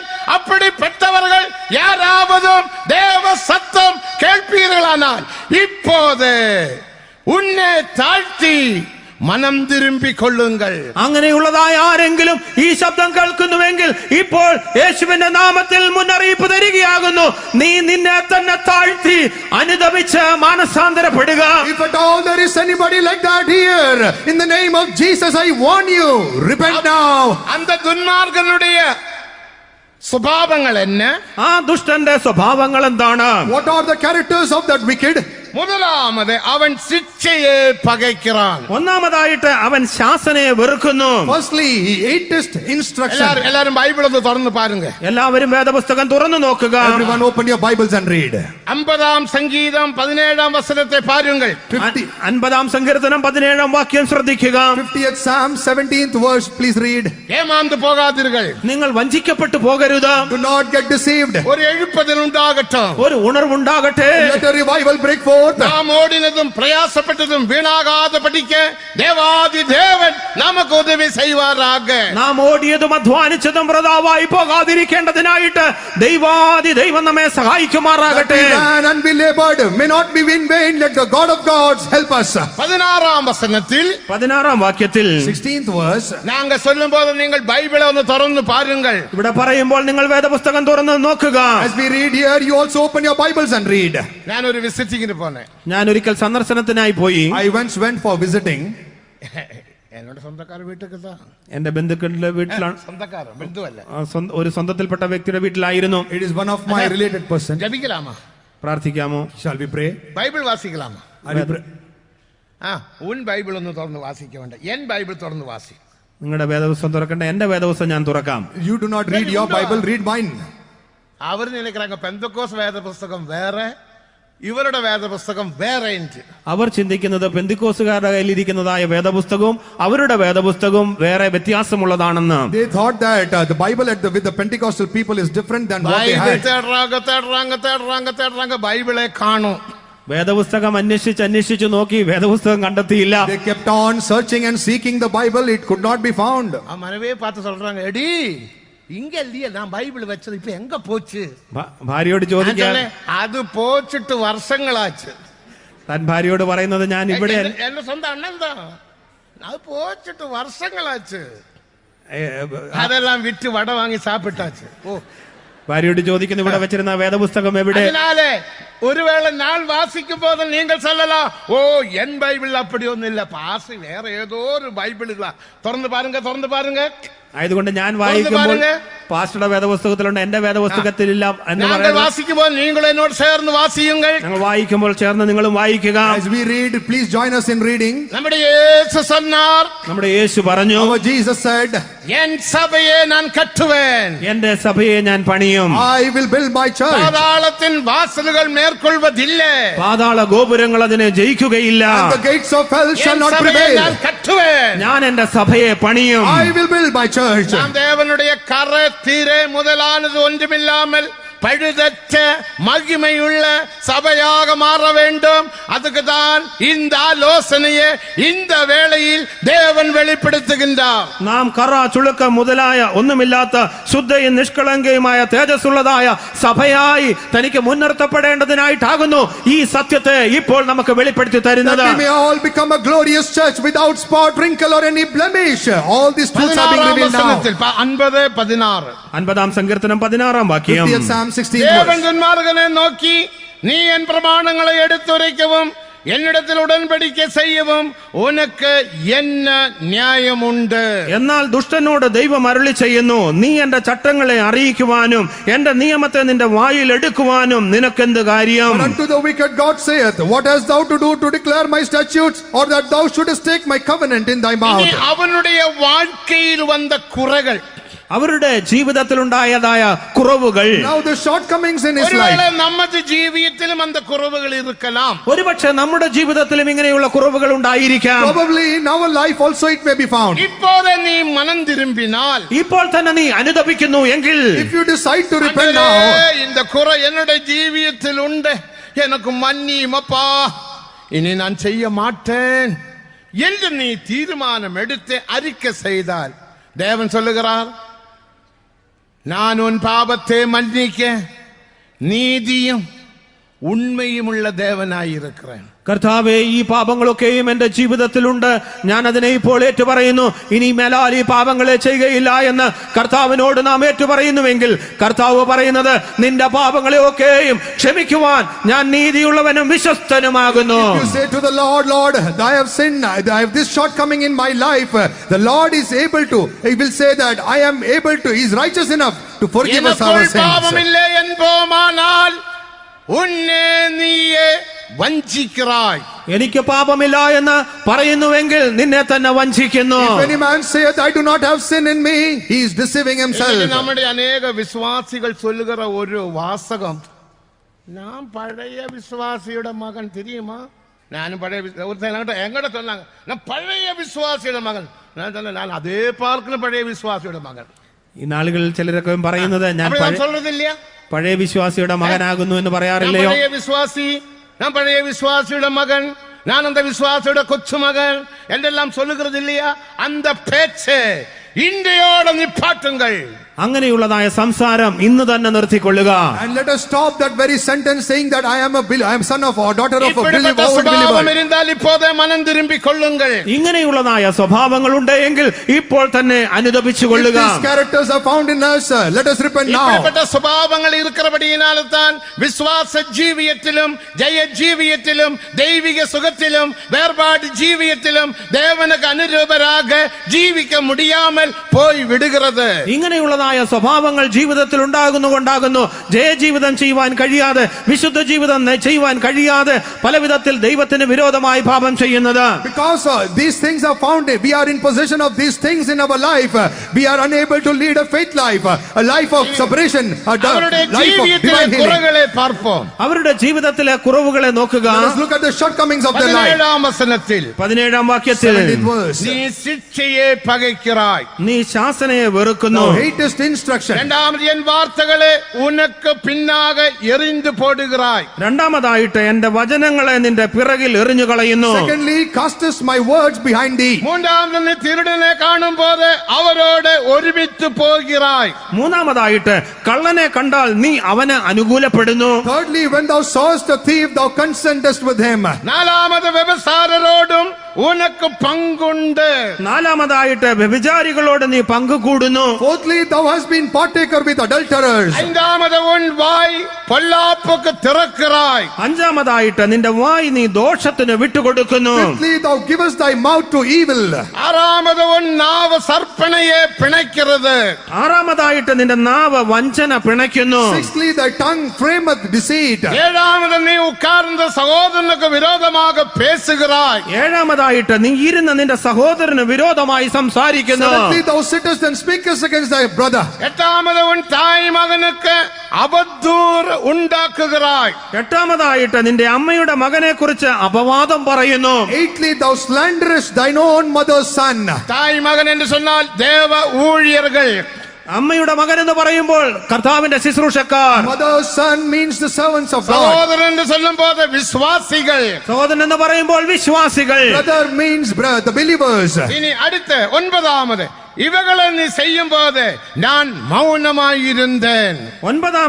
ഒമ്പതാമതായിട്ട് ഇവ നീ ചെയ്തു, ഞാൻ മിണ്ടാതെ ഇരുന്നു. Ninthly, these things thou hast done and I kept silence. 10வது உன்னை போல நானும் இருப்பேன் என்று നീ നിനവ് കൊണ്ടാய். പത്താമതായിട്ട് ഞാൻ നിന്നെ പോലെ ഉള്ളവനെന്ന് നീ നിരൂപിച്ചു. And tenthly, thou thoughtest that I was altogether such as one as thyself. ஆனாலும் நான் உன்னை கடிந்து கொண்டு அவகளை உன் கண்களுக்கு முன்பாக ஒன்றொன்றாக நிறுத்துவேன். എന്നാൽ ഞാൻ നിന്നെ ശാസിച്ച് നിന്റെ കണ്ണിന് മുമ്പിൽ അവയെ നിരത്തി വയ്ക്കും. But I will reprove thee and set them in order before thine eyes. கடைசியாக கன்க்ளூஷன். അവസാനമായിട്ട് പറഞ്ഞു നിർത്തുന്നു. Now the final conclusion. தேவனை மறக்கிறவரே இதை சிந்தித்துக்கொள். ദൈവത്തെ മറക്കുന്നവരെ ഇത് ഓർത്തുകൊള്ളുവീൻ. Now consider this, ye that forget God. இல்லாவிட்டால் நான் உங்களை பீறி போடுவேன், ഒരുവനും ഉങ്ങളെ വിടുവിപ്പതില്ല. അല്ലെങ്കിൽ ഞാൻ നിങ്ങളെ കീറിക്കളയും, വിടുവിക്കുവാൻ ആരുമുണ്ടാകയില്ല. Lest I tear you in pieces and there be none to deliver. ഇതാ വെള്ള സിംഹാസനനായ തീർപ്പ്. ഇതാകുന്നു വെള്ളസിംഹാസനനായ വിധി. This is the white throne judgment. എല്ലാം മുന്നുക്ക് വന്ന് നിൽക്കും. എല്ലാം കൺമുൻപിൽ നിരത്തി വയ്ക്കും. Everything will come in the front and to be ഒന്നും shown. ചെയ്യാൻ முடியாது. യാതൊന്നും ചെയ്യുവാൻ കഴിയുകയില്ല. We cannot do anything. ஆனா இப்போது செய்யலாம். എങ്കിലുമോ ഇപ്പോൾ നമുക്ക് ചെയ്യുവാൻ But കഴിയും. we are able to do now. இப்போது மனம் திருப்பலாம். ഇപ്പോൾ നമുക്ക് മാനസാന്തരപ്പെടാം. Now we can repent. അനേകർ നരകത്തിലെ വേദനയെ അനുഭവിക്கிறார்கள். അനേകരും നരകത്തിൽ കിടന്ന് യാതന അനുഭവിക്കുകയാണ്. Many are being tormented in the pain of the hell. നേരത്തെ ഐശ്വര്യവാൻ ലാസറുടെ കഥയെ നാം കേട്ടോ. ഇന്നലെ ധനവാന്റെയും ലാസറിന്റെയും കഥ നാം കേട്ടുവല്ലോ. Yesterday we heard the story of the rich man and the Lazarus. Sunday school പിള്ളകൾ, ഹിന്ദുവിൽ ഇരുന്ന് വന്ന പിള്ളകൾ, 12 വയസ്സ് 13 വയസ്സുള്ള സൺഡേ സ്കൂൾ ഹിന്ദു പിള്ളകൾ ഫ്രാൻസിൽ പോയി നരകത്തില് വേദനപ്പെടുകിற അനേക ദേവജനങ്ങളെ ഊഴിയർകളെ പാർக்கிறார்கள். ഹൈന്ദവ പശ്ചാത്തലത്തിൽ നിന്ന് വന്ന് സൺഡേ സ്കൂൾ പഠിക്കുന്ന ചെറിയ കുഞ്ഞുങ്ങൾ, 12-13 കുഞ്ഞുങ്ങൾ, അവർ ആത്മവിവശതയിൽ നരകത്തിൽ പോയി അവർ അവിടെ നടക്കുന്നതായ സംഭവങ്ങളെയൊക്കെ കണ്ടിട്ട് വന്ന് പറയുകയുണ്ടായി. Many Sunday school children from the Hindu background, they are coming to a Sunday school, fell into trance, went to hell, and they saw many believers and many people of God there. இந்த விசுவாசியை நான் பார்த்தேன் என்று Sunday school பிஞ்சு பிள்ளைகள் 12 வயசு 13 வயசுள்ள பிள்ளைகள் சொல்லுகிறார்கள். Sunday സ്കൂളിൽ പഠിക്കുന്നതായ ചെറിയ കുഞ്ഞുങ്ങൾ 12 13 വയസ്സുള്ള കുഞ്ഞുങ്ങൾ പറയുന്നത് ആ നരകത്തിൽ ഞാൻ ഇന്ന വിശ്വാസികളെ കണ്ടു എന്ന്. Tender young age children of 12 and 13 are going and seeing the believers and saying, naming them here. വേലക്കാരെയും കണ്ടു. They also saw some workers. പാപം ചെയ്യുന്ന യാവരും കൈവിടപ്പെടുവാர்கள். പാപം ചെയ്യുന്ന സകലരും കൈവിടപ്പെടും. Every man that sinneth will be left behind. പാപിയെ ഞാൻ നേസിக்கிறேன், പാപത്തെ ഞാൻ വെറുக்கிறேன். പാപിയെ ഞാൻ സ്നേഹിക്കുന്നു എങ്കിലുമോ പാപത്തെ ഞാൻ വെറുക്കുന്നു. I love the sinners but hate their sin. ദേവനുക്ക് മഹിമേ, ദൈവത്തിന് മഹത്വം. Glory be to God. എല്ലാ മരത്തിൻ കീഴും സ്വരമാർഗமாக നടந்ததையும் என் வார்த்தைக்கு செவி கொடாமல் போனதையும் ஒத்துக்கொள் என்று கர்த்தர் சொல்லுகிறார். எரேமியா 3 அதிகாரம் 13 வசனத்தின் கடைசி பகுதி. യെരമ്യാ പ്രവചനം 3 അധ്യായത്തിന്റെ 13 വാക്യത്തിന്റെ അവസാന ഭാഗത്ത് നാം ഇപ്രകാരം വായിക്കുന്നു: പച്ചമരത്തിന്റെ കീഴിലൊക്കെയും അന്യന്മാരോട് ദുർമാർഗമായി നടന്നതും എന്റെ വാക്ക് കേട്ടനുസരിക്കാതെ ഇരുന്നതുമായ നിന്റെ അകൃത്യം സമ്മതിക്കുമോ? Jeremiah 3rd chapter 13th verse, last portion we read, has scattered thy ways to strangers under every green tree, and ye have not obeyed my voice, if thou wilt acknowledge. പാപം ചെയ്ത് പഴകാതിരുകൾ. പ്രിയ ദൈവമക്കളെ, പാപം ചെയ്ത് ശീലിക്കരുത്. Dear beloved people of God, do not be habitually sinning. ഇത് അൻപിൻ കാലം. ഇത് സ്നേഹത്തിന്റെ കാലഘട്ടം. This is a period of love. ഇത് കൃപയിൻ കാലം. ഇത് കൃപായുഗം. This is the age of ഇത് grace. ന്യായപ്രമാണ കാലമല്ല. ഇത് ന്യായപ്രമാണ യുഗമല്ല. This is not the age of law. നാം പാപം ചെയ്യും പോത്, നാം പാപം ചെയ്യുമ്പോൾ, When we sin, നാം വഴിയെ വിട്ട് വിലകും പോത്, നാം വഴിതെറ്റി പോകുമ്പോൾ, when we lose track of the way, ദേവൻ ഉന്നെ അടിക്ക മാട്ടാർ. ഉടനെ തന്നെ ദൈവം നിന്നെ അടിക്കുകയില്ല. God will not smite you immediately. മറുപടിയും ഉന്നെ ആശീർവദിപ്പാർ. വീണ്ടും അവൻ നിന്നെ അനുഗ്രഹിക്കും. Instead might bless you even. ഇവകളെ നീ ചെയ്യും പോത് ഞാൻ മൗനമായിരുന്നേൻ. ഇതൊക്കെ നീ ചെയ്തപ്പോൾ ഞാൻ മിണ്ടാതെ ഇരുന്നു. When thou doest this, I was silent. ദേവനുക്ക് മഹിമേ, ദൈവത്തിന് മഹത്വം. Glory be to God. നീ എന്നെ നനച്ചുകൊണ്ടായി എങ്കിലുമോ നീ എന്താണ് നിരൂപിച്ചത്? What did you imagine? എന്നെ പോലെ നാനും ഇരുന്നു വിടുവേൻ എന്ന് നീ നിലവ് കൊണ്ടായി. ഞാൻ നിന്നെ പോലെ ഉള്ളവനെന്ന് നീ നിരൂപിച്ചു. You imagine that I am also as thou art. യെരമ്യാ 13 அதிகாரம் 30 വസനത്തിൽ എന്നെ വാസിக்கிறோம். യെരമ്യാ പ്രവചന പുസ്തകം 13 അധ്യായത്തിന്റെ 30 വാക്യത്തിൽ എന്താണ് വായിക്കുന്നത്? Jeremiah 13 chapter 30th verse 1, what do we read? Ethiopian തൻ തോലയും സിവിങ്കി തൻ പുള്ളികളെ പുള്ളിപ്പുലിക്ക് തന്റെ പുള്ളിയും മാറ്റുവാൻ കഴിയുമോ? എന്നാൽ ദോഷം ചെയ്യുവാൻ ശീലിച്ചിരിക്കുന്നതായ നിങ്ങൾക്കും നന്മ ചെയ്യുവാൻ കഴിയും. Can the leopard his spots and the Ethiopian his skin be changed? If it is so, yes, you can also change your ways. പാപത്തെ പഴകിവിട്ടാൽ, നീ ഒരു പാപത്തെ ശീലിച്ചാൽ, If you are a habitual அந்த sinner, പാപത്തെ മറുപടിയും വിട മുടിയാതെ. ആ പാപത്തെ നിനക്ക് വിട്ടുകളയുവാൻ കഴിയുകയില്ല. you cannot leave off that sin. ഒന്നും കൂടെ சொல்லுகிறான், கவனமாக கேளுங்கள். ഒരിക്കൽ കൂടെ പറയുന്നു, വളരെ ശ്രദ്ധിച്ച് കേട്ടാട്ടെ. Allow me to repeat, listen carefully. നീ ഒരു പാപത്തെ പഴകിനാൽ, നീ ഒരു പാപത്തെ ശീലിച്ചാൽ, If you habituate in a sin, அந்த பாவத்தை விட்டு உன்னால விலக முடியாது. ആ പാപത്തെ വിട്ട് മാറുവാൻ നിനക്ക് കഴിയുകയില്ല. you with your own strength cannot come out of that sin. Ethiopian തൻ തോലയും കൂശന് തന്റെ തൊക്കും, Ethiopian his skin സിവിങ്കി തൻ പുള്ളികളെയും പുള്ളിപ്പുലിക്ക് തന്റെ പുള്ളിയെയും and the leopard his spots. മാറ്റ മുടിയുമോ? മാറ്റുവാൻ കഴിയുമോ? Can they change them? കൂടുമാനാൽ കഴിയുമെങ്കിൽ If they can, தீன்மை செய்ய பழகின நீ நன்மை செய்ய முடியும். ദോഷം ചെയ്യുവാൻ ശീലിച്ചിരിക്കുന്ന നിങ്ങൾക്കും നന്മ ചെയ്യുവാൻ കഴിയും. you who do evil can also do good. பாவத்தை பழகாதே. പാപത്തെ ശീലിക്കരുത്. Do not be habituated in sin. இந்த பாவத்தை நீ மனஸ்தாபத்துடன் அறிக்கை செய்து விட்டு விட்டால், നീ പാപത്തെ കുറിച്ച് അനുദപിച്ച് ഏറ്റുപറയുന്ന അതിനെ ഉപേക്ഷിക്കുമെങ്കിൽ, If you confess your sin with repentance, ഞാൻ മன்നിപ്പേൻ. ഞാൻ നിന്നോട് ക്ഷമിക്കാം. I will forgive you. 1 കൊരിന്ത്യർ 6 அதிகாரம் 16 வசனத்தில் என்ன வாசிக்கிறோம்? 1 കൊരിന്ത്യർ 6 അധ്യായത്തിന്റെ 16 വാക്യത്തിൽ എന്താണ് വായിക്കുന്നത്? 1 Corinthians 6 chapter 16th verse, what do we read? நீங்களும் இப்படிப்பட்டவர்களாய் இருந்தீர்கள். നിങ്ങളും ഇങ്ങനെയുള്ളവരായിരുന്നു. You were also likewise, ஆனால் இயேசுவின் நாமத்தினாலும் എങ്കിലുമോ യേശുവിന്റെ നാമത്താലും but by the name of Jesus தேவனுடைய ஆவியினாலும் ദൈവത്തിന്റെ ആത്മാവിനാലും and by the Spirit of God, கழுவப்பட்டீர்கள், കഴുകി, are washed, நீதிமான்களாக்கப்பட்டீர்கள், നീതീകരണം നൽകിയിരിക്കുന്നു, are being justified, பரிசுத்தவான்களாக்கப்பட்டீர்கள், ശുദ്ധീകരിച്ചിരിക്കുന്നു. have become saints. பாவம் செய்து மனஸ்தாபத்துடன் உணர்வுடன் அறிக்கை செய்து விட்டுவிட்டு உப்புரவாகி மன்னிப்பு கேட்டால் தேவன் மன்னிப்பார். പാപത്തെക്കുറിച്ച് അനുതപിച്ച് അതിനെ ഏറ്റുപറഞ്ഞ് ദൈവത്തോട് നിരപ്പ് പ്രാപിക്കുന്നുവെങ്കിൽ ദൈവം ക്ഷമിക്കും. If you get convicted of your sin and if you truly repent and confess your faults and sins, God will forgive. உந்த நீதியை நம்பி நீ அநியாயம் செய்தால் உன்னுடைய நீதிகள் ஒன்றும் நினைக்கப்படுவதில்லை. எசேக்கியேல் 18 அதிகாரம் 13 വസനം. എസെക്കിയേൽ പ്രവചന പുസ്തകം 18 അധ്യായത്തിന്റെ 13 വാക്യത്തിൽ നാം വായിക്കുന്നത്, നിന്റെ നീതിയെ നീ ചിന്തിച്ച് നീ ദോഷം ചെയ്യുന്നുവെങ്കിൽ നിനക്ക് യാതൊരു നന്മയും ലഭിക്കുകയില്ല. Ezekiel 18 chapter 13th verse. We read that if you depend on your righteousness and if you do injustice, your righteousness will not help you. நான் நீதிமானை பார்த்து நீ பிழைக்கவே பிழைப்பா என்று சொல்லும் போது அந்த நீதிமான் தன் நீதியை நம்பி, கேளுங்க, நீதியை நம்பி அநியாயம் செய்தால் அவന്റെ നീതികൾ ஒன்றும் നിനക്കപ്പെടുവതില്ല. ഒരു നീതിമാൻ തന്റെ നീതിയിൽ വിശ്വസിച്ചുകൊണ്ട് അന്യായം ചെയ്യുന്നുവെങ്കിൽ അവന്റെ നീതികളൊന്നും ഓർക്കുകയില്ല. While I look unto the righteous and I say, you live in your righteousness, if that righteous person commit an injustice, then he cannot live in that injustice. 14-15 വസനങ്ങളെ വാസിക്കുമ്പോൾ 14-15 വാക്യങ്ങൾ നാം വായിക്കുമ്പോൾ the 14th and the 15th verse when we read, ദുന്മാർഗനെ പാർത്ത് ദുഷ്ടനെ നോക്കിയിട്ട് looking unto the നീ wicked, സാകവേ പിழைക്കവേ പിழைപ്പാ എന്ന് சொல்லும்போது നീ മരിക്കും എന്ന് പറയുമ്പോൾ you shall not live when it is അവൻ said, തൻ പാപങ്ങൾക്കാக മനസ്താപപ്പെട്ട്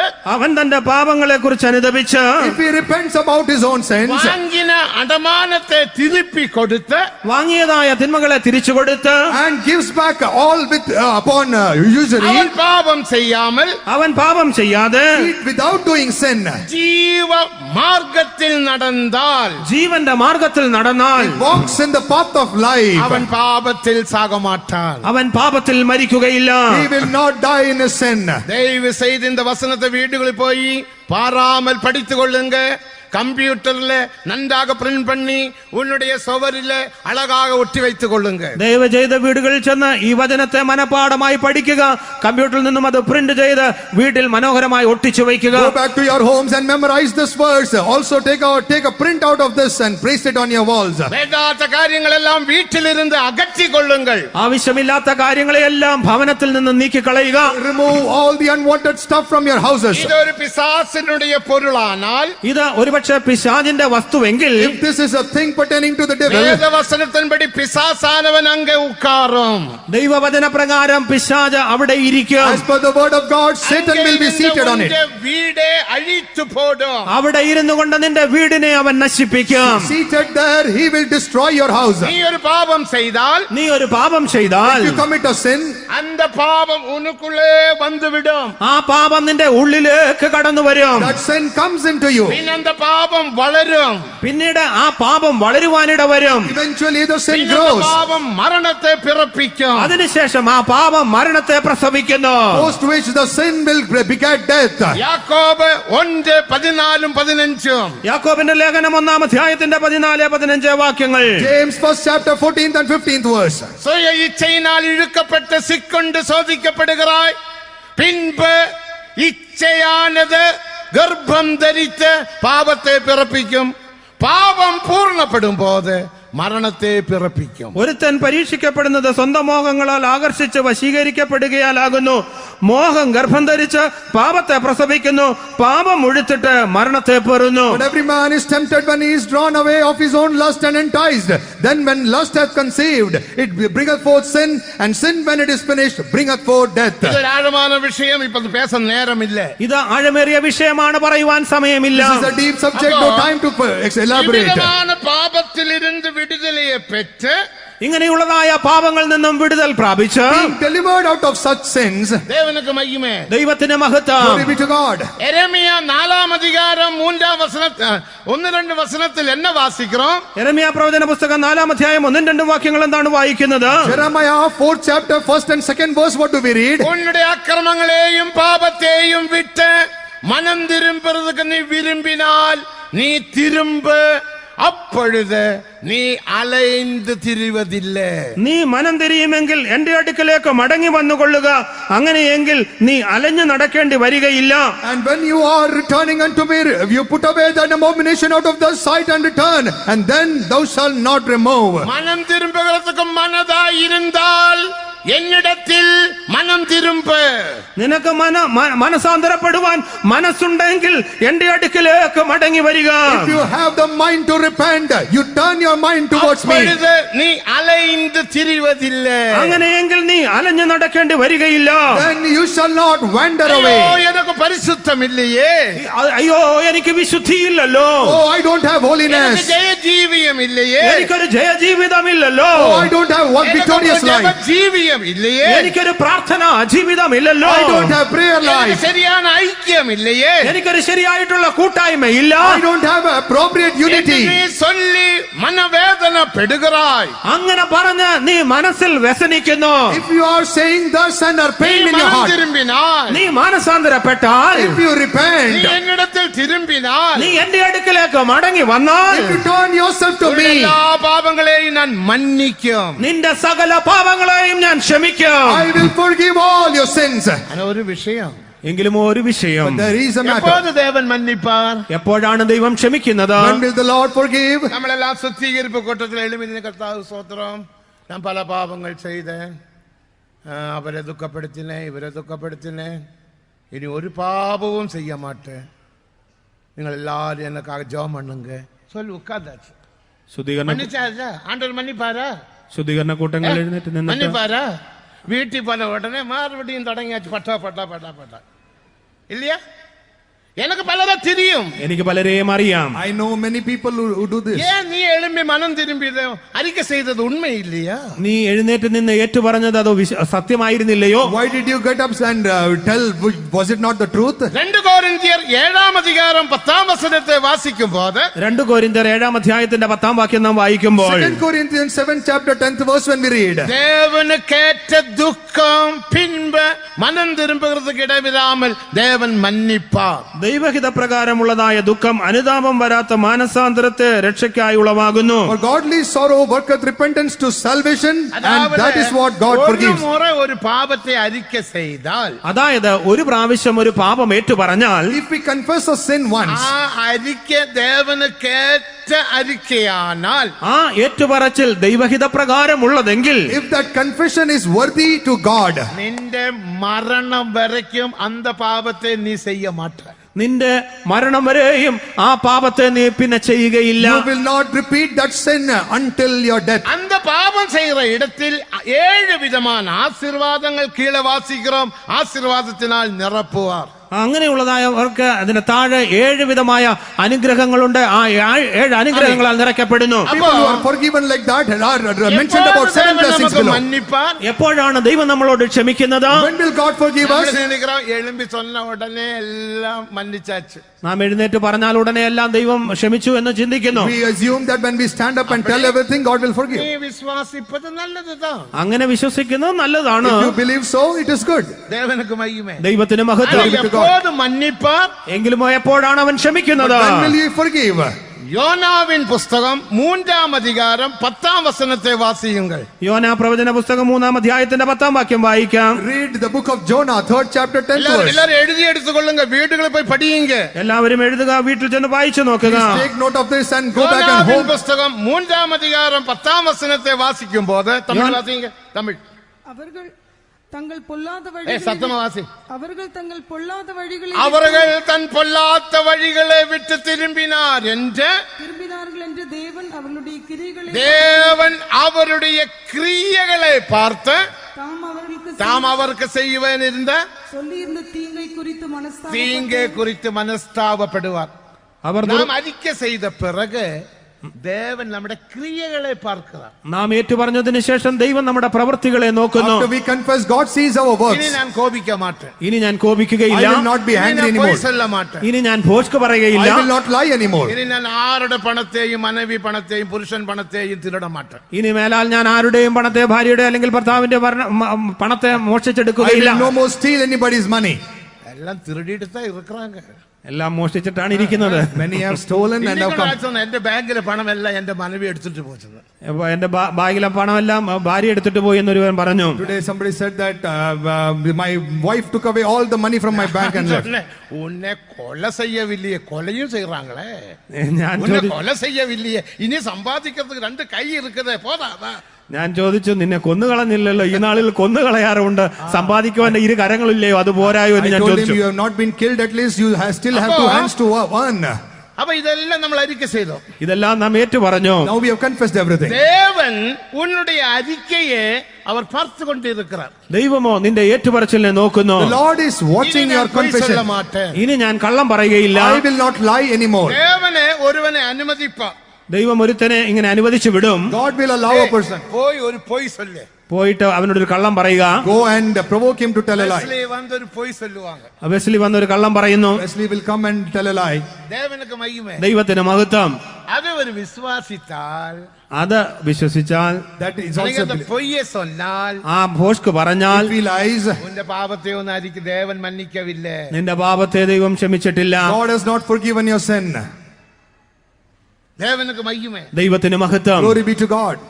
அவர்கள் மனம் திரும்பினார்கள் என்று தேவன் அவருடைய கிரியைகளை பார்த்து அவருக்கு செய்வேன் என்று இருக்கிறதான കാര്യത്തിലെ കുറിച്ച് ദേവൻ മനസ്താപപ്പെട്ടാർ. അവർ ദുർമാർഗം വിട്ടുതിരിഞ്ഞു എന്ന് ദൈവം അവരുടെ പ്രവർത്തികളാൽ കണ്ടപ്പോൾ, താൻ അവർക്ക് വരുത്തുമെന്ന് അരുളി ചെയ്തിരുന്നതായ അനർത്ഥത്തെ കുറിച്ച് ദൈവം അനുതപിച്ചു, അത് വരുത്തിയതുമില്ല. God saw their works and that they turned from their evil way, and God repented of the evil that he had said he would do unto them. ദേവനുക്ക് മഹിമ, ദൈവത്തിന് മഹത്വം. Glory be to God. ഇവിധமான ഒരു ജീവിതം ചെയ്യ முடியும்.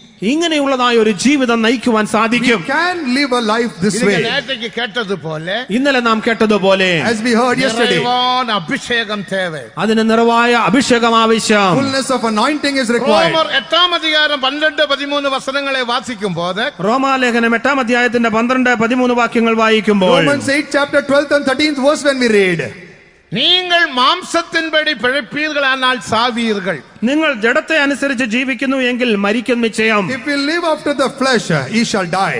ஆனால் ஆவியினால் ശരീരത്തിൻ ചെയ്കകളെ അഴിപ്പീர்களാனால் പിഴപ്പീர்கள். എങ്കിലുമോ ആത്മാവിനാൽ ശരീരത്തിന്റെ പ്രവർത്തികളെ മരിപ്പിക്കുന്നു എങ്കിലോ നിങ്ങൾ ജീവിക്കും. Through the spirit to mortify the deeds of the body, then ye shall live. മേലും യെശയ്യാ 10-ാം അധികാരം 27-ാം വസനത്തെ വാസിക്കുമ്പോൾ, യെശയ്യാ പ്രവചന പുസ്തകം 10-ാം അധ്യായത്തിന്റെ 27-ാം വാക്യം The വായിക്കുമ്പോൾ, book of Isaiah 10 chapter 27th verse, അഭിഷേകത്തിനാൽ അടിമനുഖത്തെ മുറിയടിപ്പാർ. പുഷ്ടി നിമിത്തം അല്ലെങ്കിൽ അഭിഷേകത്തിനാൽ അടിമനുഖം തകർന്നു പോകുന്നു. by the anointing your yoke shall be broken. മേലും 2 കൊരിന്ത്യർ 3-ാം അധികാരം 17-ാം വസനത്തെ വാസിക്കുമ്പോൾ, 2 കൊരിന്ത്യർ 3-ാം അധ്യായത്തിന്റെ 17-ാം വാക്യം വായിക്കുമ്പോൾ, 2 Corinthians 3rd chapter 17th verse when we read, ആവി എങ്കയോ അങ്ങേ വിടുതലേ, ആത്മാവ് ഉള്ളിടത്ത് സ്വാതന്ത്ര്യമുണ്ട്. where the spirit of the Lord is, there is liberty. ഇതുതാൻ നിറവാൻ അഭിഷേകം. ഇതാകുന്നു അഭിഷേകത്തിന്റെ നിറവ്. That is the fullness of the anointing. നാം പാട്ട് പാട വേണ്ടിയ ആവശ്യമില്ല. അതിനു വേണ്ടിട്ട് പാട്ട് പാടേണ്ട ആവശ്യമില്ല. We need not sing songs for നീ this. പാട്ട് പാടി പാടി പാടി പാടി ആവി നിറമ്പി പഴകിനാൽ അഭിഷേകം ഉനക്ക് വരാമൽ എഴിച്ചി ഉന്നെ ആളുകൾ ചെയ്യും. ഒരുപക്ഷെ പാട്ടുപാടി ആത്മാവിൽ നിറഞ്ഞുകൊണ്ട് അങ്ങനെ പരിശീലിച്ചു കഴിഞ്ഞാൽ നിനക്ക് അഭിഷേകം വരികയില്ല. If you get habituated by filling in the spirit only when the song is sung, then it will be your anointing will be lost. Emotion. അങ്ങനെയെങ്കിൽ ഒരു വികാരം മാത്രമാകുന്നു ഉണർത്തപ്പെടുന്നത്. Then only you are provoked with emotions. ഒരു വിടുതലയും ഇല്ല. അനേകർ ആത്മാവിൽ നിറയുന്നു, യാതൊരു വിടുതലുമില്ല. Many are filling in the spirit but no liberty. ഭാരത്തോടെ അവർ ஆவியில் நிரம்புவார்கள். പലവിധമായ പാപങ്ങളോട് പലവിധമായ ചിന്താകുലങ്ങളോടെ ആത്മാവിൽ They നിറയുന്നു. are filling in the spirit with many sins in their mind. വിടുതലില്ല. No deliverance. தேவனுக்கு மகிமை. ദൈവത്തിന് മഹത്വം. Glory be to God. உன்னை நீ சுத்திகரித்து നിന്നെ തന്നെ നീ ശുദ്ധീകരിച്ച് Cleanse yourself. 39 சங்கீதம் 2-3 வசனத்தின்படி 39 സങ്കീർത്തനത്തിന്റെ 2-3 വാക്യങ്ങൾ പറഞ്ഞിരിക്കുന്നത് പോലെ According to the second and third verse of the உன்னை 39th Psalm. சுத்திகரித்து நீ தேவனுக்காக காத்திருந்தால் தேவன் அவருடைய அக்கினியின் அபிஷேகத்தினால் உன்னை நிரப்புவார். നീ നിന്നെ തന്നെ ശുദ്ധീകരിച്ച് കർത്താവിന്റെ അഭിഷേകത്തിന് വേണ്ടി നീ കാത്തിരിക്കുന്നുവെങ്കിൽ അവൻ തന്റെ അഗ്നി അഭിഷേകത്താൽ നിന്നെ നിറയ്ക്കും. If you cleanse yourself and wait for God, then God will fill you with His fire. தேவனுக்கு மகிமை. ദൈവത്തിന് മഹത്വം. Glory be to God. தியானிக்கையில் அக்கினி மூண்டது. ഞാൻ എന്റെ ധ്യാനത്തിങ്കൽ തീ കത്തി. While I was musing, the fire burned. அது மட்டுமல்ல, അത് മാത്രമല്ല, Not only that, லேவியராகமம் 9 அதிகாரம் 24 வசனத்தை வாசிக்கும் போது ലേവ്യ പുസ്തകം 9 അധ്യായത്തിന്റെ 24 വാക്യത്തിൽ Leviticus, the book of Leviticus 9 chapter 23. இது ஆயத்தமாக்கப்பட்ட ஒரு பலிபீடத்தை நாம் பார்க்கின்றோம். ഒരുക്കപ്പെട്ടതായ ഒരു യാഗപീഠത്തെ നാം കാണുന്നു. We see a prepared altar. அதில் வெளியே வைக்கப்பட்டிருக்கிறது. അതിന്റെ മുകളിൽ യാഗവസ്തു വച്ചിരിക്കുന്നു. Sacrifice is placed upon അതിന്റെ it. കൊഴുപ്പ് வைக்கப்பட்டிருக்கிறது. അതിന്റെ മേധസ് വച്ചിരിക്കുന്നു. Fat is laid thereon. மோசேயும் ஆரோனும் காத்துக்கொண்டிருக்கிறார். മോശയും അഹരോനും കാത്തു നിൽക്കുന്നു. Moses and Aaron are waiting. இது ஆயத்தப்பட்ட போது ഇത് ഒരുക്കപ്പെട്ടു കഴിഞ്ഞപ്പോൾ Once it was prepared, அதாவது கர்த்தருடைய சந்நிதியில் இருந்த அக்கினியானது புறப்பட்டு வந்து பலிபீடத்தில் இருந்த மாம்சத்தையும் கொழுப்பையும் எரித்து சாம்பலாக்கிட்டு യഹോവയുടെ സന്നിധിയിൽ നിന്നും തീ പുറപ്പെട്ട് യാഗപീഠത്തിന്മേലുള്ളതായ ഹോമയാഗവും മേധസ്സും ദഹിപ്പിച്ചു. fire came out from the presence of God and consumed the offering and the fat. அதுதான் நிறைவான அபிஷேகம். അതാകുന്നു അഭിഷേകത്തിന്റെ നിറവ്. That is the fullness of the anointing. அதுதான் விடுதலையின் அபிஷேகம். അതാകുന്നു വിടുതലിന്റെ അഭിഷേകം. That is the anointing of அதுதான் deliverance. வல்லமையின் அபிஷேகம். അതാകുന്നു ശക്തിയേറിയ അഭിഷേകം. That is the anointing of power. அதுதான் அக்கினி அபிஷேகம். അതാകുന്നു അഗ്നി അഭിഷേകം. That is a fiery anointing. இந்த அபிஷேகத்தினால் உன்னுடைய தாகம் தீர்க்கப்படும். ഈ അഭിഷേകത്താൽ നിന്റെ ദാഹം ശമിപ്പിക്കപ്പെടും. This anointing has the capability to quench your thirst. மாம்சத்தையும் எரித்து சாம்பலாக்கும். സകലത്തെയും അത് ദഹിപ്പിച്ച് കളയും. It will quench all the thirst and consume. அந்த அபிஷேகத்தை நாம் பெற்றுக்கொள்வோம். ആ അഭിഷേകത്തെ നമുക്ക് പ്രാപിക്കാം. Let us receive that anointing. தேவனுக்கு நாம் எல்லாரும் எழும்பி நிற்போமாக. നമുക്കെല്ലാം എഴുന്നേറ്റ് നിൽക്കാം. Shall we all stand up? நேரம் கடந்து விட்டது. സമയം കഴിഞ്ഞിരിക്കുന്നു. Time is already up. ஒரு 5 நிமிடம் யாரும் வெளியே போகாதீர்கள். ദയവ് ചെയ്ത് ആരും പുറത്തു പോകരുത്. Please don't leave இது நல்ல now. சமயம். ഇതൊരു നല്ല സമയമാണ്. This is a good உன்னை time. தாழ்த்தி ஒப்பு கொடுங்க. നിന്നെ തന്നെ താഴ്ത്തി സമർപ്പിക്കുക. Humble yourself and இப்போ surrender. அக்கினி அபிஷேகம் உன்மேல் இறங்கட்டும். ഇപ്പോൾ ഒരു അഗ്നി അഭിഷേകം നിന്റെ മേൽ ഇറങ്ങി വരട്ടെ.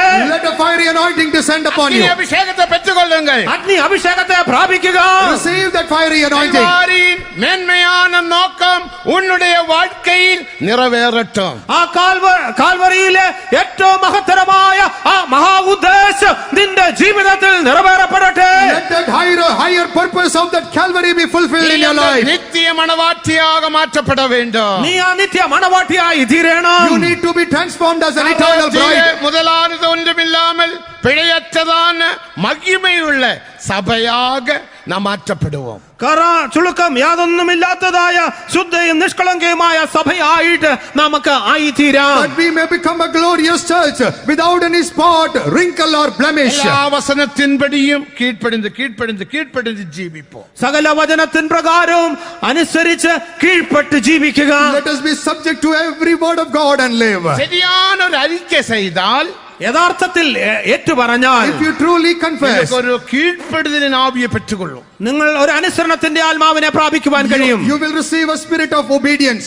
அதுதான் ரோமர் 6 அதிகாரம் 17 வசனம் 19 வசனம். അതാകുന്നു റോമാലേഖനം 6 അധ്യായത്തിന്റെ 17 17 19. 17 19 That പറഞ്ഞിരിക്കുന്നത്. is what we read in Romans 6, 17 and 19. அந்த ஆவியை பெற்றுக்கொள்ளும் போது, ആ ആത്മാവിനെ When we പ്രാപിക്കുമ്പോൾ receive that spirit, ஆவியில் நிரம்புங்கள் சொன்ன உடனே ஆவியில் நிரம்புவாங்க. ആത്മാവിൽ നിറയുക എന്ന് പറഞ്ഞാൽ ഉടൻ തന്നെ അവർ ആത്മാവിൽ നിറയും. you can immediately fill up when it is said that you will fill in the spirit. அபிஷேகத்துக்காக காத்திருக்க வேண்டிய அவசியம் இல்ல. അഭിഷേകത്തിനായിട്ട് കാത്തിരിക്കേണ്ട ആവശ്യമില്ല. You need not wait for the anointing. எல்லாரும் கரங்களை தட்டி ஆவியில் நிரம்புங்கள். എല്ലാവരും കരങ്ങളെ അടിച്ച് ആത്മാവിൽ നിറയുക. Let us all clap your hands and fill in the spirit. எனக்கு ஒரு அபிஷேகத்தை தாரும் என்று கேளுங்கள். കർത്താവേ, എനിക്കൊരു അഭിഷേകം തരണമേ എന്ന് പറയുക. Ask the Lord, I need an anointing. என்னுடைய ஜீவியத்திலிருந்து இவ்விதமான பாவங்கள் കുറവുകൾ എല്ലാവற்றைയും അകറ്റുവീരാക.